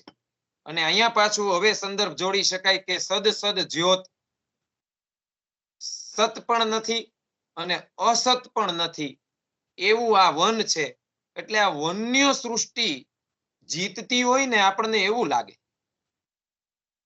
પણ પછી છેલ્લે આપણને એક એવો વિચાર પણ આવે કે કમસે કમ આ જટાયુએ પ્રતિકાર તો કર્યો તો. એટલે એ પ્રતિકારમાં કવિએ એની વીરતાને બતાવી છે. એટલે મને તો, હું તો માનો કે મારે આ વિષય ઉપર લખવાનું થાય તો હું તો સ્વમાન અને સ્વભાવની ગરિમાનું કાવ્ય જટાયુ, હું એવું શીર્ષક આપું જો મને વિષય ઉપર લખવાનું થાય તો. કારણ કે આ સંસાર બધાની પાસે એક ગાડરિયા પ્રવાહમાં ચાલે એવી અપેક્ષા રાખીને બેઠો છે. એ ચુસ્ત નિયમ બધાએ પાળવાનો છે કે તમે આ જ દિશામાં ચાલો, આ ગાડરિયો પ્રવાહ છે એ દિશાથી બીજી દિશામાં તમારે ફંટાવાનું નથી. અને એ નિયમનો ભંગ કરવા થોડોય પ્રયત્ન કરશો તો તમારા શું હાલ હવાલ થશે એ આ જટાયુમાં બતાવ્યું છે. અને એના અનેક ઉદાહરણો આપણે ઇતિહાસમાં જોઈ ચૂક્યા છીએ. મળદાઓની ચીરફાળ કરીને માપમાં જે રહેવાની, જેને સહજ બંધન આપવાની અને એમાંથી જે ઉફરા ઉઠવાની જે વૃત્તિ, બહુ ઊંચે ઉડવાની વૃત્તિ, જંગલના સીમાડાઓને પાર જવાની વૃત્તિ, અને એક બાજુ સદ અને બીજી બાજુ અસદ, બંનેને જોઈ લીધા છે એવા જટાયુઓ, એવા ઘણા આપણામાંથી જટાયુઓ છે. અને એના માટે એક જોગવાઈ છે, મૃત્યુની જોગવાઈ. એ સજાને પાત્ર છે. તમે બંને છેડાને જોઈ લીધા છે, તમે આ વનના જે નિયમોને તોડ્યા છે, તમે શરતોને તોડી છે, તમે ચિંતનશીલ બન્યા છો, તમે ઉડાન ભરી છે, ઉડ્ડયન કર્યું છે, તમારા માટે દંડની જોગવાઈ છે. મૃત્યુ એ જટાયુને મળે છે અને એ પણ સીધું પાછું મૃત્યુ નથી. પોતાની વાત, પોતાનો પક્ષ કોઈની સમક્ષ મૂકી ન શકે અને અસદ જીતી ન શકે ને સદને પામી ન શકાય, રામની રાહ જોયા જ કરવાની. અહીંયા હજી પણ એક રેફરન્સ આપણને મળે છે સેમ્યુઅલ બેકેટનું વેઇટિંગ ફોર ગોડો. રાહ જ જોયા કરવાની. વિચારો, આ જટાયુ રાહ જ જોયા કરે છે કે આવશે કે નહીં, એ આવશે કે નહીં. મને એ કહે છે કે મને મૌનનો કેફ, એ મૌનનો કેફ ચડાવવાની શરૂઆત થઈ જાય, પણ બધું વંદ્ય અસાર જણાય એવી એબ્સર્ડ અનુભૂતિ કવિએ અદ્ભુત રીતે આલેખી છે. એટલે પરમ સત્યનું ઉદ્ઘાટન આ કવિતામાં થયું છે. જે સમજણો, જે સમાજની રૂઢી જે ચાલે છે અને એના પરિપાકમાં પાછું જટાયુ એકલો પડી જાય છે. અને આપણને અહીં રામ, કૃષ્ણ, વેદવ્યાસ, ગાંધી, જીસસ, જે મહાન વિભૂતિ થઈ ગઈ, જે પણ જે મહાનુભાવો થઈ ગયા, એનું સ્મરણ થશે જ. અને એ લોકો એના સમયમાં સાવ એકલા જ હતા અને એની જ પ્રજાતિના આપણે. એ શું કહેતા હતા કૃષ્ણ આજે પણ નથી સમજાતા આપણને. એટલે અંતિમ ખંડમાં જટાયુની જે આત્મકથન રૂપ ઉક્તિમાં જે આંતર સંવેદના પૂરતો જે અવકાશ છે, એ અંતિમ ખંડ માટેની જે ભૂમિકા છે એ કવિએ આરંભથી જ રચી છે. તો આ અણસમજુ વન વચ્ચે મારે શું મરવાનું છે આમ, નથી દશાનન દક્ષિણે અને ઉત્તરમાં નથી રામ. આ આજના માનવીની વેદના છે. ઈશ્વર મરી ગયો છે, હવે કોઈ જ તમને સાંભળવા વાળું નથી. એ આધુનિક કવિઓનો વિચારોનો સ્વર છે, એ કાવ્યરૂપ ધરીને વિસ્તરો અને જટાયુમાં સિતાંશુ યશસ્ચંદ્રએ આપણી સમક્ષ એ રજૂ કર્યો છે. તો મને લાગે છે કે હવે મારે અહીંયા મારી વાતને વિરામ આપવો જોઈએ. હું સરકારી વિનયન અને વાણિજ્ય કોલેજ ભાણવડ આચાર્ય શ્રી સંયોજક શ્રી જિજ્ઞાબા રાણા ફરહાના બેન, ખાસ એમનો તો આભાર માનું જ, અને હું સિતાંશુ ભાઈને પણ વંદન કરું છું. અહીંયા જે પણ આ સાંભળવા માટે ઉપસ્થિત રહી વિદ્યાર્થીઓ, અન્ય કોલેજના અધ્યાપકશ્રીઓ, એમને પણ હું પ્રણામ વંદન કરું છું. મારા વિચારોને રજૂ કરવાની તક આપી એ બદલ ખૂબ ખૂબ આભાર. ધન્યવાદ. થેન્ક યુ મહેશભાઈ.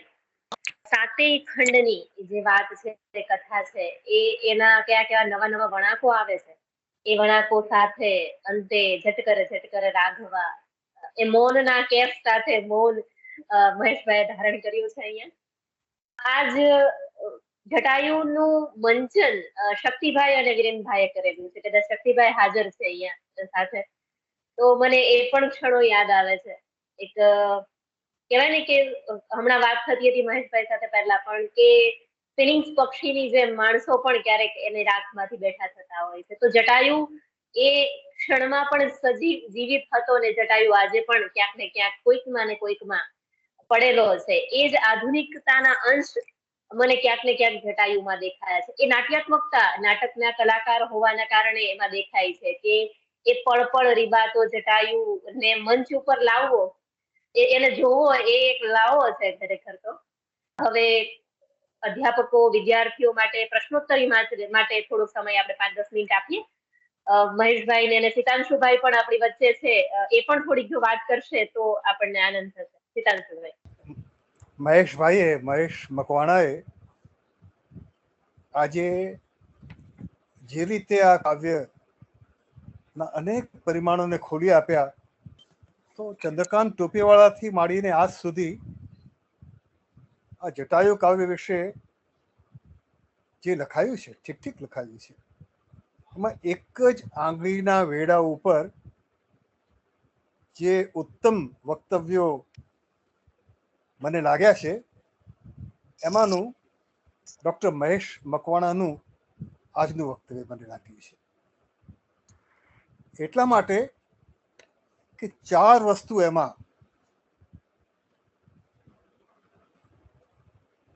મહેશ ઉદ્ઘાટિત કરી શક્યા છે. એક તો એનો પાઠ, કવિતા છે ને, કવિતાના પાઠમાં જોવે છે. કવિતાનો સરસ રીતે એના લયો, એના સ્વરભાર, એના કાકુ બધાની સાથે જે અદ્ભુત રીતે અને સહજ રીતે મહેશ એનો પાઠ કરતા હતા. મેં બહુ ઓછા સાંભળ્યા છે, મારા કાન સારા એવા સરવા છે, એટલે મને બહુ ગમ્યું કે આ સરસ આ એક, અને આપે કહ્યું તેમ કે એનો પાઠ અન્યત્ર પણ થિયેટરના લોકોએ પણ કર્યો છે બહુ સારી રીતે. તો એ પહેલું. બીજું, મહેન્દ્રભાઈએ આમનું માર્ગદર્શન આપેલું, અને સીસી પરમાર કુગામાં અત્યારે અધ્યાપક છે, અને વિરેન પંડ્યા અત્યારે ગુજરાત કોલેજમાં અધ્યાપક છે. અરે વાહ, એ તો મેં જોયું છે, બહુ સરસ છે, એ પણ બહુ સરસ છે. પણ આ પણ એ જ કક્ષાનું હતું, અને કોઈ પર એની આસપાસ રંગભૂમિ પણ નહોતી કે કોઈ વાદ્યો પણ નહોતા, માત્ર પોતાનો અવાજ હતો અને આ થોડાક પુસ્તકો અને એનો રૂમ, એની રંગભૂમિ. બીજું એ કે એણે ખાલી પાની ઢીક વાગી એ સમજાવતી વખતે બહુ સહજ રીતે કહ્યું કે આપણને વાગે છે આજે. આ બીજી વસ્તુ મને બહુ ગમી કે આ આજે પણ પ્રસ્તુત એવી રચના છે, અને વધારે ને વધારે પ્રસ્તુત થતી આ રચનાઓ હોય છે આવી. એટલે આજે આપણને ઢીક વાગી છે એને પોતાને લાગતું હતું, અને આપણી ઢીકો છે તે કેવી જુદી જુદી જાતની છે એ આપણે જાણીએ છીએ. ત્રીજું, એને શ્રદ્ધાવાળી વાત જે કરીને એ મને બહુ ગમ્યું. એ સાચી વાત છે કે અમારી વચ્ચે એ વિશે સંવાદ પણ થાય, બહેસ પણ થઈ શકે. અને સંત સાહિત્યની પણ એને વાત કરી, મને પણ બહુ જ પ્રિય છે. મકરંદ દવે મારા બહુ પ્રિય કવિ છે, સતકેરી વાણીવાળા, તો એ હું જાણું છું. પણ એ આધુનિકતા અને આ મધ્યકાળ એ બે વચ્ચે ફેરી જે છે, ને શ્રદ્ધાનું બીજું પાસું કદાચ કહો કે તુલસીદાસનો કે નરસિંહનો સિક્કો ઉથલાવીએ તો નીચેથી બેકેટ અને આયો સિક્કો નીકળી આવે. એક જ સિક્કાની બે બાજુ લાગે છે. એને મહેશે સતત ઉત્કટતાની વાત કરી. ઉત્કટતા છે, આવેગ છે, એક ઇન્ટેન્સિટી છે. એ શ્રદ્ધામાં પણ છે ને સંશયમાં પણ છે. જ્યાં સુધી શ્રદ્ધામાં એ ઇન્ટેન્સિટી ના હોય ને ત્યાં સુધી એ શ્રદ્ધા નથી, અને સંશયમાં એ ઇન્ટેન્સિટી ના હોય ને ત્યાં સુધી એ સંશય નથી. બધા તો ફીફા છે બધા બીજા બધા. પણ મહેશ એ બરાબર જાણે છે, અને એને પણ સંત સાહિત્યનો બહુ જ અનુભવ લાગે છે, પણ કેટલી એને મોડર્નિટીનો પણ એટલો જ અનુભવ છે, કારણ કે બંનેની ઇન્ટેન્સિટીનો અનુભવ છે. છેલ્લે એણે જે કહ્યું તે પ્રતિકાર, અને ગાંધીજીને યાદ કર્યા. આ તો મને એટલું આમ સારું લાગે છે કે આ કાવ્યને જાણનાર મારો ઉત્તર સમકાલીન અથવા તો ઉત્તરોત્તર સમકાલીન એક આ નાનકડી મળી જિજ્ઞાબા છે, ફરહાના છે, અને તમે બધા ભેગા મળીને કરો છો. મને ખૂબ જ આનંદ થાય છે. તો જિજ્ઞાબાને પણ ખૂબ અભિનંદન આવો સરસ કાર્યક્રમ કરવા માટે, ફરહાનાને, ચંદ્રિકાબેનને, અને મહેશની સાથે તો આપણો પેલી કોલેજ વાળો જે સંબંધ હતો તે આજે ફરીથી તાજો થઈ જાય છે, અને આપણે આગળ ચલાવીશું. ક્યારેક વડોદરા આવજો, અથવા તો આપણે મને તમારા બધાના ફોન નંબર વગેરે પણ પછીથી જિજ્ઞાબા ફરહાના મોકલશે. તમને ખૂબ અભિનંદન. મને લાગે છે કે સવાલ જવાબ હવે આવો ઉત્તમ વિદ્વાન અને સહૃદય મહેશ પોતે જ છે, તેમાં હું હવે મારી ખલેલ ન પહોંચાડું પ્રશ્નોત્તરીમાં. પ્રશ્નોત્તરી ભલે મહેશ સાથે થાય, હું તમારી સાથે જ છું, પણ માઇક અને પેલું બંધ કરું છું. બરાબર જિજ્ઞાબા? રાઈટ. મહેશ? જેમને પણ પ્રશ્ન હોય એ એમનો હાથ હેન્ડ રાઈડ કરે. આકાશને કંઈક પ્રશ્ન હતો. આકાશ, તારું માઇક છે અનમ્યુટ કરીને સવાલ પૂછી શકે છે. પહેલા તો હું કહું કે આજે મને પુરસ્કાર મળ્યો છે આ જે વ્યાખ્યાનના માધ્યમથી, આ MS ટીમ માધ્યમથી. એટલે હું હવેથી કહીશ કે મને એક પુરસ્કાર મળેલો છે, એમ કે સીતાંશુભાઈએ મારા વખાણ કરેલા છે એમ. એટલે હું એમને વંદન કરું છું, અને હું એવો આગ્રહ જ રાખું છું કે જ્યારે કવિ પોતે હાજર હોય ત્યારે આપણે જે જોડાયેલા જે આપણા મિત્રો છે, તો હવે એમની સાથે જ એમનો સંવાદ થાય એવું આપણે રાખીએ. હું અહીંયા જ છું. ક્યારેક મને એક બે સવાલ કરજો, પણ આવો સરસ હૃદય હોય, જ્યારે આવો સરસ વિવેચક હોય ત્યારે કવિએ ચૂપ રહેવું જોઈએ. તો પણ હું અહીંયા જ છું, અને એકાદ સવાલ મને કરવો, પણ મહેશ સાથે વાત કરો, પણ મારી સાથે પણ કરો, ચાલે. શ્યોર. મારા પહેલા તો પ્રતિભાવ હતો કે મારે પણ કોલેજમાં કાવ્ય ભણવામાં આવતું, અને કદાચ મને શક્તિસિંહ પરમાર પાસે હું આ કાવ્ય ભણ્યો. હા હા સર, એક તો આખ્યાનમાં, પ્રેમાનંદના આખ્યાનમાં, અને એક આ છટાયુમાં એક વાંચતી વખતે એવો અનુભવ થયો છે કે સહજ જ મોટેથી પાઠ કરવાનું મન થાય. એટલે કે બપોરે આ જો કાવ્ય લઈને બેઠો હોઉં ને બધા ઘરે સૂતા હોય, તો મને ખબર ન રહે કે હું મોટેથી પાઠ કરવા માંડું છું, અને પછી આવે બધા બાર કે ભાઈ તું સુવા દે હવે કોકને. એક તો પ્રેમાનંદના આખ્યાનમાં અને એક આ છટાયુ કાવ્યમાં આનું ભાવ વૈવિધ્ય પણ એટલું છે, અને આનું નાદ વૈવિધ્ય પણ એટલું છે. ભલે કદાચ કોઈને સમજાય નહીં, પણ આ પાઠ કરવામાં એટલી મજા આવે કે કોઈ દિવસ ભૂલાતું નથી.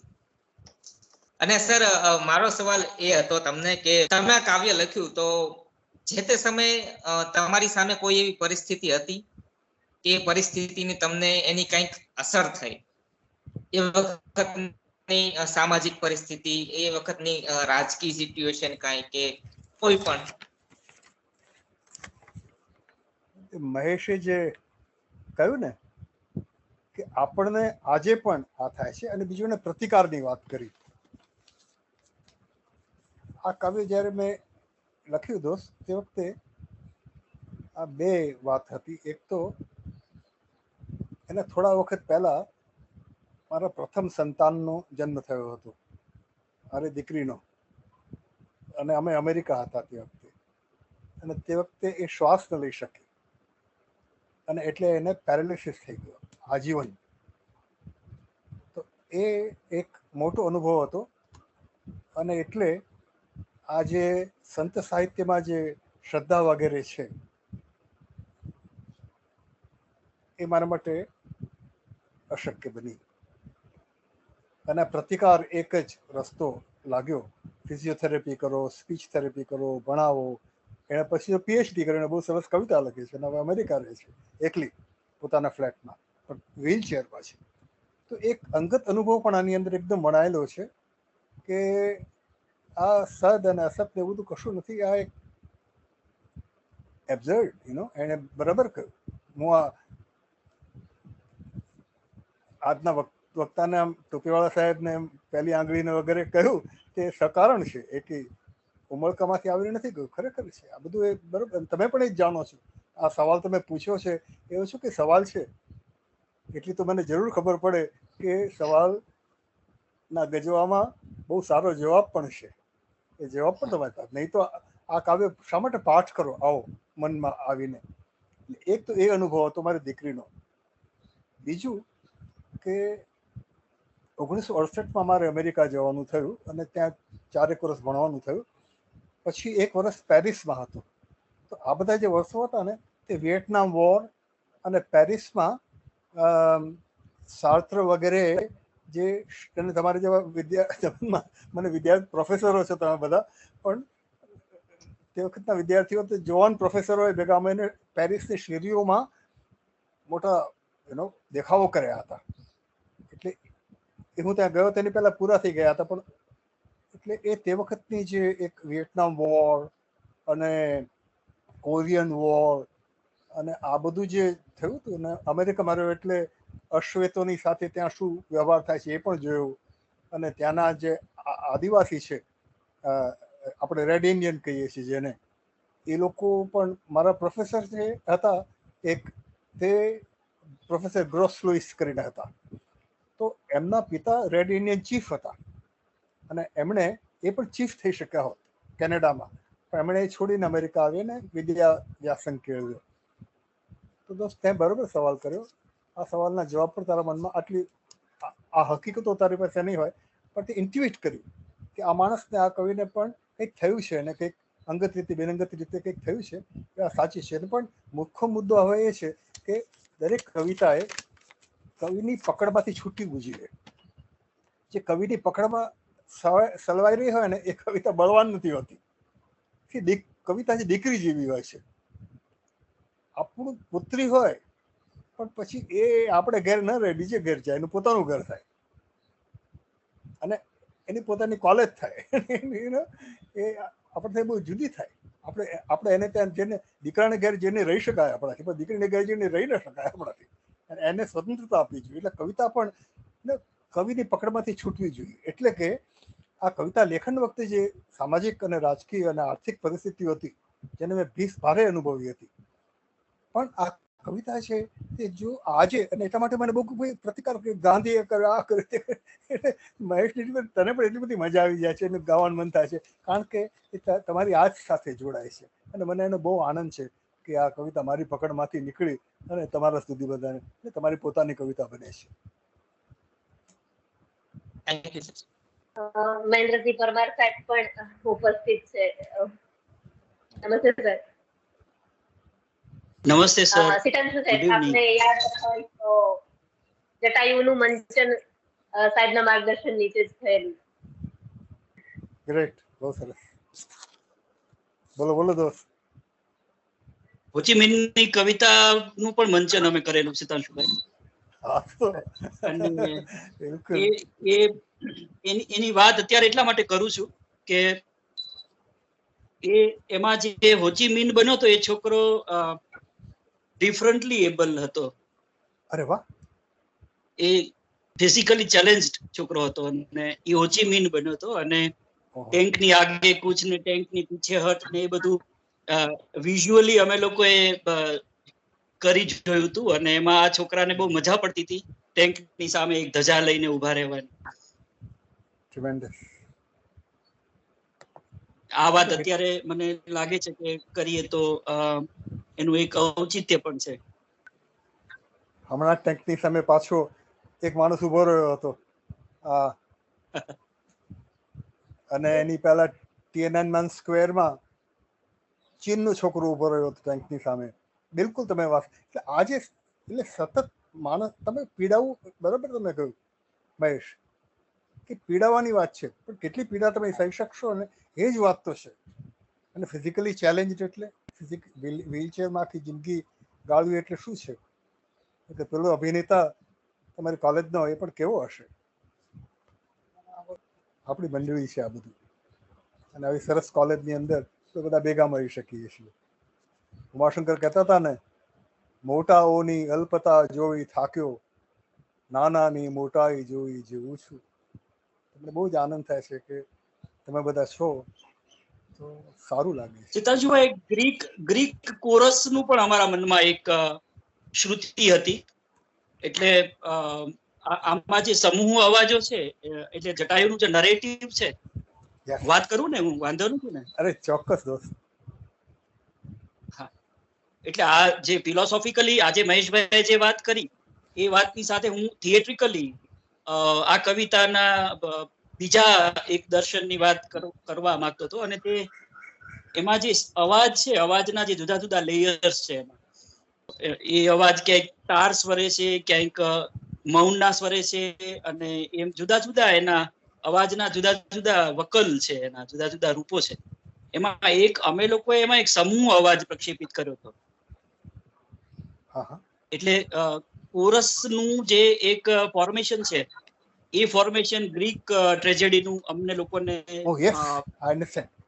અખત્યાર કરવાનું મન થયું હતું, અને અમે એને એવી રીતે જોયું હતું કે આને આપણે, એટલે કથક તરીકે એક કોરસ હોય તો એ કોરસ કેવી રીતે ફોર્મેશન કરતું કરતું દૃશ્યો રચતું રચતું જટાયુની કથા કહેતું જાય. બિલકુલ, તમે ગ્રીક ટ્રેજેડીની વાત કરી તો બરાબર કર્યું. અને નિશ્ચયનું પેલું પુસ્તક છે ને, rise of Greek tragedy from the spirit of music, તો એ મ્યુઝિક ટ્રેજેડી અને ગ્રીક ટ્રેજેડી પણ આ જ છે કે જે વિધિ છે તે ક્રૂર છે, અને એની સામે લડત આપ્યા સિવાય બીજું કંઈ કરી શકાયું નથી. એટલે એ તમે ગ્રીક ટ્રેજેડી અને એનું કોરસ પણ બરોબર, સામૂહિક ચેતના. વાહ, કેવું સરસ સરસ કામ થાય છે ચારે તરફ. એક મંચ કરવાનો સવાલ છે હવે, કારણ કે સેન્ટર સ્ટેજ ઉપર આજે ગુજરાતી સાહિત્ય જગતમાં અયોગ્ય પરિબળો છે, અને આ ચારે બાજુએ પેરીફરી ઉપર ખૂબ સર્જનાત્મક પરિબળો છે. એટલે તમારી કોલેજની અંદર બીજી બધી જગ્યાએ આપણે આવી લિંક થાય તો સારું. એટલે કોરસ ઉપર મને યાદ આવ્યું. Thank you. અન્ય વિદ્યાર્થીઓને કોઈને પ્રશ્ન હોય તો એ પૂછી શકે છે, માઇક અનમ્યુટ કરીને. મહેશ મંચ ઉપર હોય એ જરૂરી છે. Yes sir. મહેશભાઈ, તમારો વિડિયો ઓન રાખો, માઇક મ્યુટ રાખો તો ચાલશે. એટલે સવાલ એવો છે કે જો દશાનન દક્ષિણમાં નથી તો જે મારીને ગયું એ કોણ હતું? એમ મારીને ગયું એ, ઓહો, હા, એ તો પેલી જટાયુને જે હાનિ પહોંચાડી છે, એ તો મહેશભાઈએ ઝડપથી આવતી પંક્તિઓની વાત કરી ને કે રાવણ આવ્યો, સીતા ઉંચક્યા, દોડ્યો ને ગીત તુરંત, એક યુદ્ધ મચ્યો, એક યુદ્ધ મચ્યો, એક યુદ્ધ મચ્યો. તે વખતે આપણા એક વિવેચકે કહ્યું હતું કે આખી યુદ્ધની વાત તમે બહુ થોડા શબ્દોમાં, કે યુદ્ધ લંબાવવું જોતું હતું. લોકો શબ્દો દ્વારા જ લંબાવીએ ને તેને કવિતા ન કહેવાય. શબ્દો વગર, શબ્દો એટલા ઓછા હોય પણ છતાં ઘણું બધું યુદ્ધ, એટલા માટે 3 વાર કહ્યું. એટલે એને માર્યો એ વાત ત્યાં આવે છે, પણ એ ઘવાઈને પડ્યો પછીથી. મહેશભાઈએ કહ્યું તેમ કે પછીથી એ ડેવિએશન થાય છે વાલ્મીકીથી કે તુલસીથી, અને એન્શિયન્ટ અને મેડિવિયલ વર્લ્ડ્સ એનાથી મોડર્ન વર્લ્ડ એ રીતે છૂટી પડે છે. મહેશ, જરૂર લખજો તમે આ આખો લેખ, કારણ કે બહુ મહત્વનો લેખ છે. બિલકુલ. એટલે વિદ્યાર્થીનો સવાલ બહુ સરસ છે કે એકલો હતો તને માર્યો કોને? અરે પણ જરા ઉપર તો વાંચો. પેલું ભૂલી ગયા. સવાલ અને મજાનો હતો એમ. પણ સરસ આ વિદ્યાર્થીઓ આવા સવાલો પૂછે અને આપણને હસવું આવે. એ વિદ્યા પોષક વાતાવરણ છે. તોફાન તો કરવું જ જોઈએ છોકરાઓ. શરૂઆત જ એવી થાય છે કે નગર અયોધ્યા ઉત્તરે અને દક્ષિણ નગરી લંકા, અને છેલ્લે અંત એવો આવે કે નથી દશાનંદ દક્ષિણે ઉત્તરમાં નથી રામ. એટલે આ ચિત્કાર છે કદાચ જટાયુનો. એટલે 3 સ્થિત્યંતર છે ને, હમ કે પહેલા એક કાર્ટોગ્રાફી છે. કાર્ટોગ્રાફી એટલે મેપ મેકિંગ. પહેલા એક કાર્ટોગ્રાફી છે. અહીંયા આમ છે તેને મહેશે સરસ કહ્યું. સૌથી પહેલા જ બતાડે છે આખું ક્યાં શું છે, આખી ભૂગોળ બતાડી દીધી. પણ વન વચ્ચે છે. મહેશ, એક વાત તમારી સાથે હું કરું કે ઇગ્નોરન્સની સાથે ઇનોસન્સ નો ભાવ પણ મારા મનમાં છે આ કાવ્ય લખતી વખતે. ઇગ્નોરન્સ અને ઇનોસન્સ.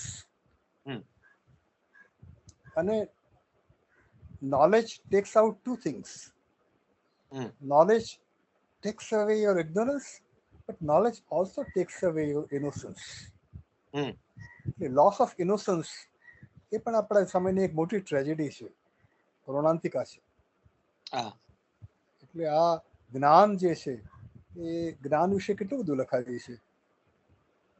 સાહેબ, આ જે વિચાર આપે જે કીધો ને, એ સમયે જે જેતપુરમાં મેં ઓસમિયા કોલેજમાં સેમિનાર હતો જે ઉલ્લેખ કર્યો ને, એ સમયે અજય સરવૈયા લિંગ્વિસ્ટિક ડિપાર્ટમેન્ટના જે પ્રોફેસર છે, એમણે એ સમયે આ વાત કરેલી. એમ કે તમે બધા થોડું લખી લેતા હો તો કેવું સારું. તમે અજય થોડુંક લખી લીધું હોત તે વખતે બધું ડોક્યુમેન્ટ થઈ જાય અને બીજા બધાને પણ વાંચવા મળે. એટલું સારું છે કે આજનું બધું રેકોર્ડ કરી લીધી છે જિજ્ઞાભાઈ અને ફરહાનાએ અને ચંદ્રિકાબેને. એ સારું થયું છે. આ રેકોર્ડ પણ કરશું અને એવો પ્રયત્ન કરીએ છીએ કે યુટ્યુબ પર મૂકીએ આખી બધા જ મણકાઓ એક સાથે એક પછી એક. એટલે આનો આ જે સાહિત્ય સત્સંગ છે એનો લાભ છે એ બહોળા સમુદાય સુધી પહોંચી શકે. બહુ સરસ. હવે કોઈને પ્રશ્ન હોય પ્રશ્નોત્તરી માટે એમણે કઈ ખાસ કર્યો તો? હા, રમજાનભાઈ. રમજાનભાઈ પણ છે. નમસ્તે સાહેબ. એમણે હાથ ઊંચો કર્યો મેં જોયું. હા, મેં એટલે કર્યો કે જે પ્રશ્ન હતો એ પ્રશ્નનો જવાબ મને કંઈક આવો જડેલો. સિતાંશુ સાહેબ છે ત્યારે ગુસ્તાખી કરી લઈ કે ઉત્તરમાં રામ ન હોય એ તો સમજાય એવી ઘટના છે, પણ દક્ષિણમાં દશાનંદ પણ જતો રહે એ આપણી બહુ મોટી કરુણતા છે કે દશાનંદ થી આપણે ગયા છીએ. હવે જે સ્થિતિ છે એ દક્ષિણનો દશાનંદ તો સીતાને ઉપાડી જાય છે, પણ પછી એને અશોક વાટિકામાં રાખે છે અને હવેનો જે રાવણ છે એ એના ઉપર તૂટી પડે છે અને એકાધિક રાવણો ભેગા થઈને એના ઉપર બળાત્કાર કરે છે. એટલે કવિને કદાચ એ સ્પર્શ્યું હોય કે આનાથી એ સ્થિતિ ગઈ છે, આનાથી એ સ્થિતિ ગઈ છે. એટલે રાવણ હોત તોય કદાચ સારું હોત, પણ હવે તો રાવણે નથી. એમ આ જે વેદના છે એ એક ભાવક તરીકે જટાયુમાંથી પસાર થતા મને અનુભવાય છે. અને રામ ખોયાનું તો દુઃખ આપણને હતું જ, પણ રાવણ ખોયાનું પણ આપણે દુઃખ અનુભવીએ એવું કવિ કંઈક આપણને અનુભવ આવે છે.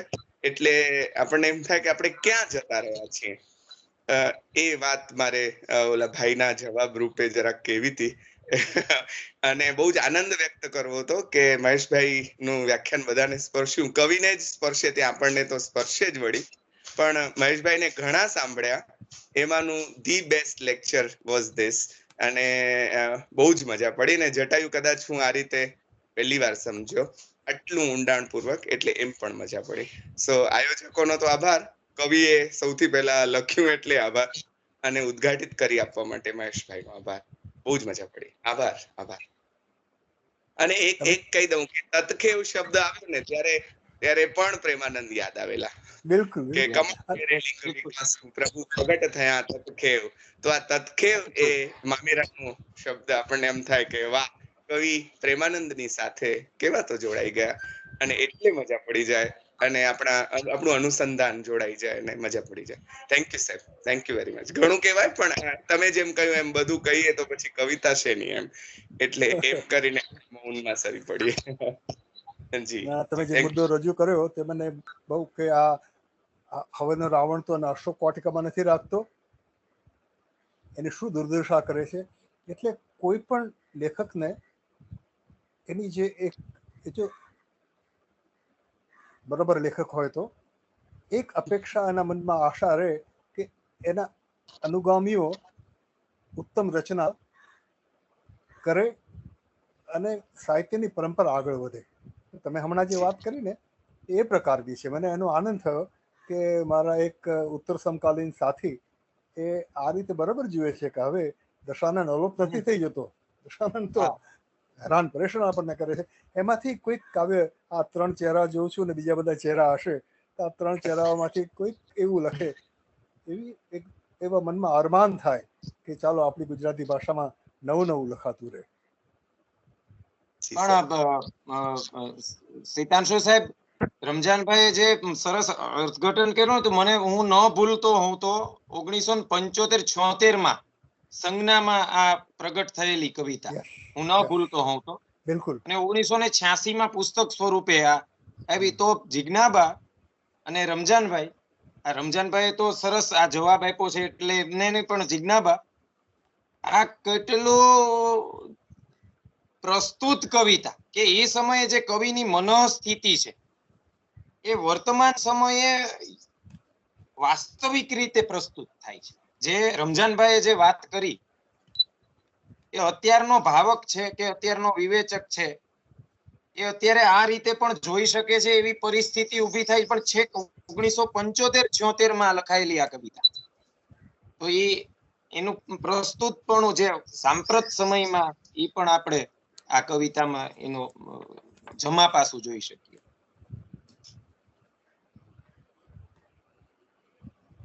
અલગ અલગ છેડેથી કદાચ અહીંયા જોડાયા છે. તમે વિચારો કે ક્યાં કચ્છમાં રાપર બાજુથી રમજાનભાઈ જોડાયા છે, અહીંયા અમે દ્વારિકાના દરિયેથી, અને ત્યાં રાપરનો જે કચ્છનો અખાત ત્યાં બાજુમાં છે. ગાંધીનગરના કોઈ ખૂણામાંથી મહેશભાઈ જોડાયા છે, સાહેબ વડોદરાથી જોડાયા છે, મહેન્દ્રભાઈ ભાવનગરથી જોડાયા છે, શક્તિભાઈ જોડાયા છે, વંદનાબેન છે કચ્છથી જોડાયા છે, રમજાનભાઈના પ્રિન્સિપાલ પણ રાવલ સાહેબ પણ જોડાયા છે. એટલે ઘણા બધા અધ્યાપકો, મહેશભાઈ વાઘેલા પણ આપણી સાથે જોડાયેલા છે, ગુજરાતીના સુરેશભાઈ છે, પ્રવીણભાઈ છે, કે હવે પછી જેમને આપણે અલગ અલગ મણકાઓમાં સાંભળવાના છે એવા વક્તાઓ પણ આપણી સાથે જોડાયા છે. એટલે એ આનંદ છે કે હજી સુધી એ લોકો આમાં છેલ્લે સુધી જોડાયેલા રહ્યા છે.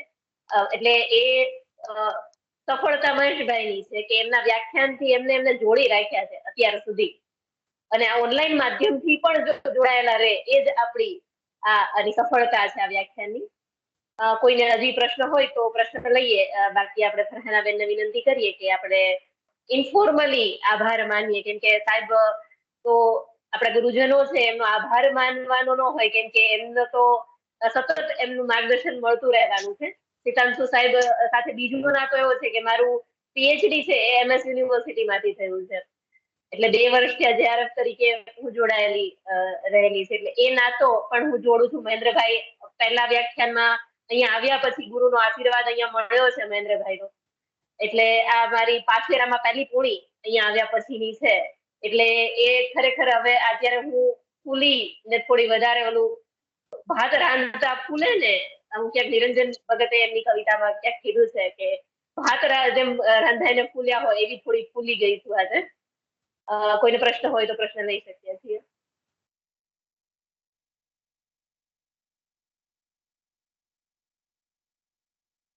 તો ફરહાનાબેન, આપણે આભાર વિધિ કરીને અહીંયા આ કાર્યક્રમને પૂર્ણ જાહેર કરી.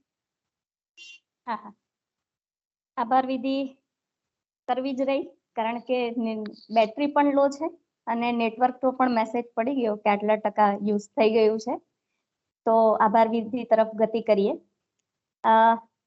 જે લોકો અહીંયા ઉપસ્થિત થયા છે, સીતાંશુ સર છે, મહેન્દ્રસિંહ પરમાર સાહેબ છે, રમજાનભાઈ, મહેશભાઈ મકવાણા જે આજના વક્તા, જેમણે આ સરરિયલ કવિતા જટાયુના 7 ખંડ એ આપણી સામે ખોલી આપ્યા, અને એટલી સરસ રીતે ખોલી આપ્યા, સહજ રીતે. કદાચ જટાયુ અમે આટલી સરસ રીતે આજે તમને સાંભળ્યા અને સમજી શક્યા. શરૂઆતમાં જે એમણે કહ્યું કે નગર અયોધ્યા ઉત્તરે ને દક્ષિણ નગરી લંક, તો જો 2 કેમેરાની એમણે વાત કરી, એટલે ફિલ્મને જે વિઝ્યુલાઇઝેશન છે, જે આખું દ્રશ્યાત્મક પરિબળ છે, એ સાથે એમણે ખોલી આપ્યું. અને સાથે સાથે એમણે કવિતાના જે અનેક આયામો, દહમુહ ભુવન ભયંકર, ત્રિભુવન સુંદર સીતારામ, નિર્બળ ગીધને લાગ્યું જેનું, અશક્ય જેવું કામ, તો આટલી સરસ રીતે સહજતાથી જે કવિતા ખોલી આપી એ માટે મહેશભાઈ મકવાણા સાહેબનો આભાર. હવે સિતાંશુ સરનું અમે એક નાટક ભણતા, કેમ મકનજી ક્યાં ચાલ્યા, અને મગનની હઠ. તો મગને હઠ પકડી હતી, મારે જીવવું છે, મારે પ્રેમ જોઈએ છે ને મારે કવિતા લખવી છે. તો મેં અને જિજ્ઞાબેને પણ અહીંયા એવી હઠ પકડી છે કે અહીંયા ભાણવડના એક અંતરિયાળ ખૂણેથી પણ અમે સરસ રીતે અહીંયા કામ કરીએ અને અમે પણ એ આગળ લઈ જઈએ. કારણ કે અત્યાર સુધી હું ગુજરાતી વિભાગમાં એકલી હતી.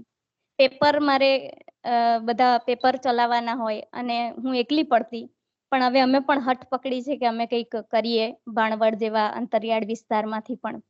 તો આ નિમિત્તે અહીંયા જે ઉપસ્થિત થયેલા સર્વ વિદ્યાર્થી મિત્રો, અધ્યાપકો, સિતાંશુ સરનો ખાસ આભાર. કારણ કે એક જ ફોનથી સર અમારી વચ્ચે, મેં સરને વાત કરી કે સર જોડાશો, અને સરે સહર્ષ કહ્યું કે હા હું જોડાઈશ. તો બધા જ અધ્યાપક મિત્રો અને અહીંયા ઉપસ્થિત થયેલા સર્વેનો આભાર. તો અહીંયા આપણે આજનું આ વ્યાખ્યાન પૂરું કરીએ છીએ. ચાલો, થેન્ક યુ. આવજો.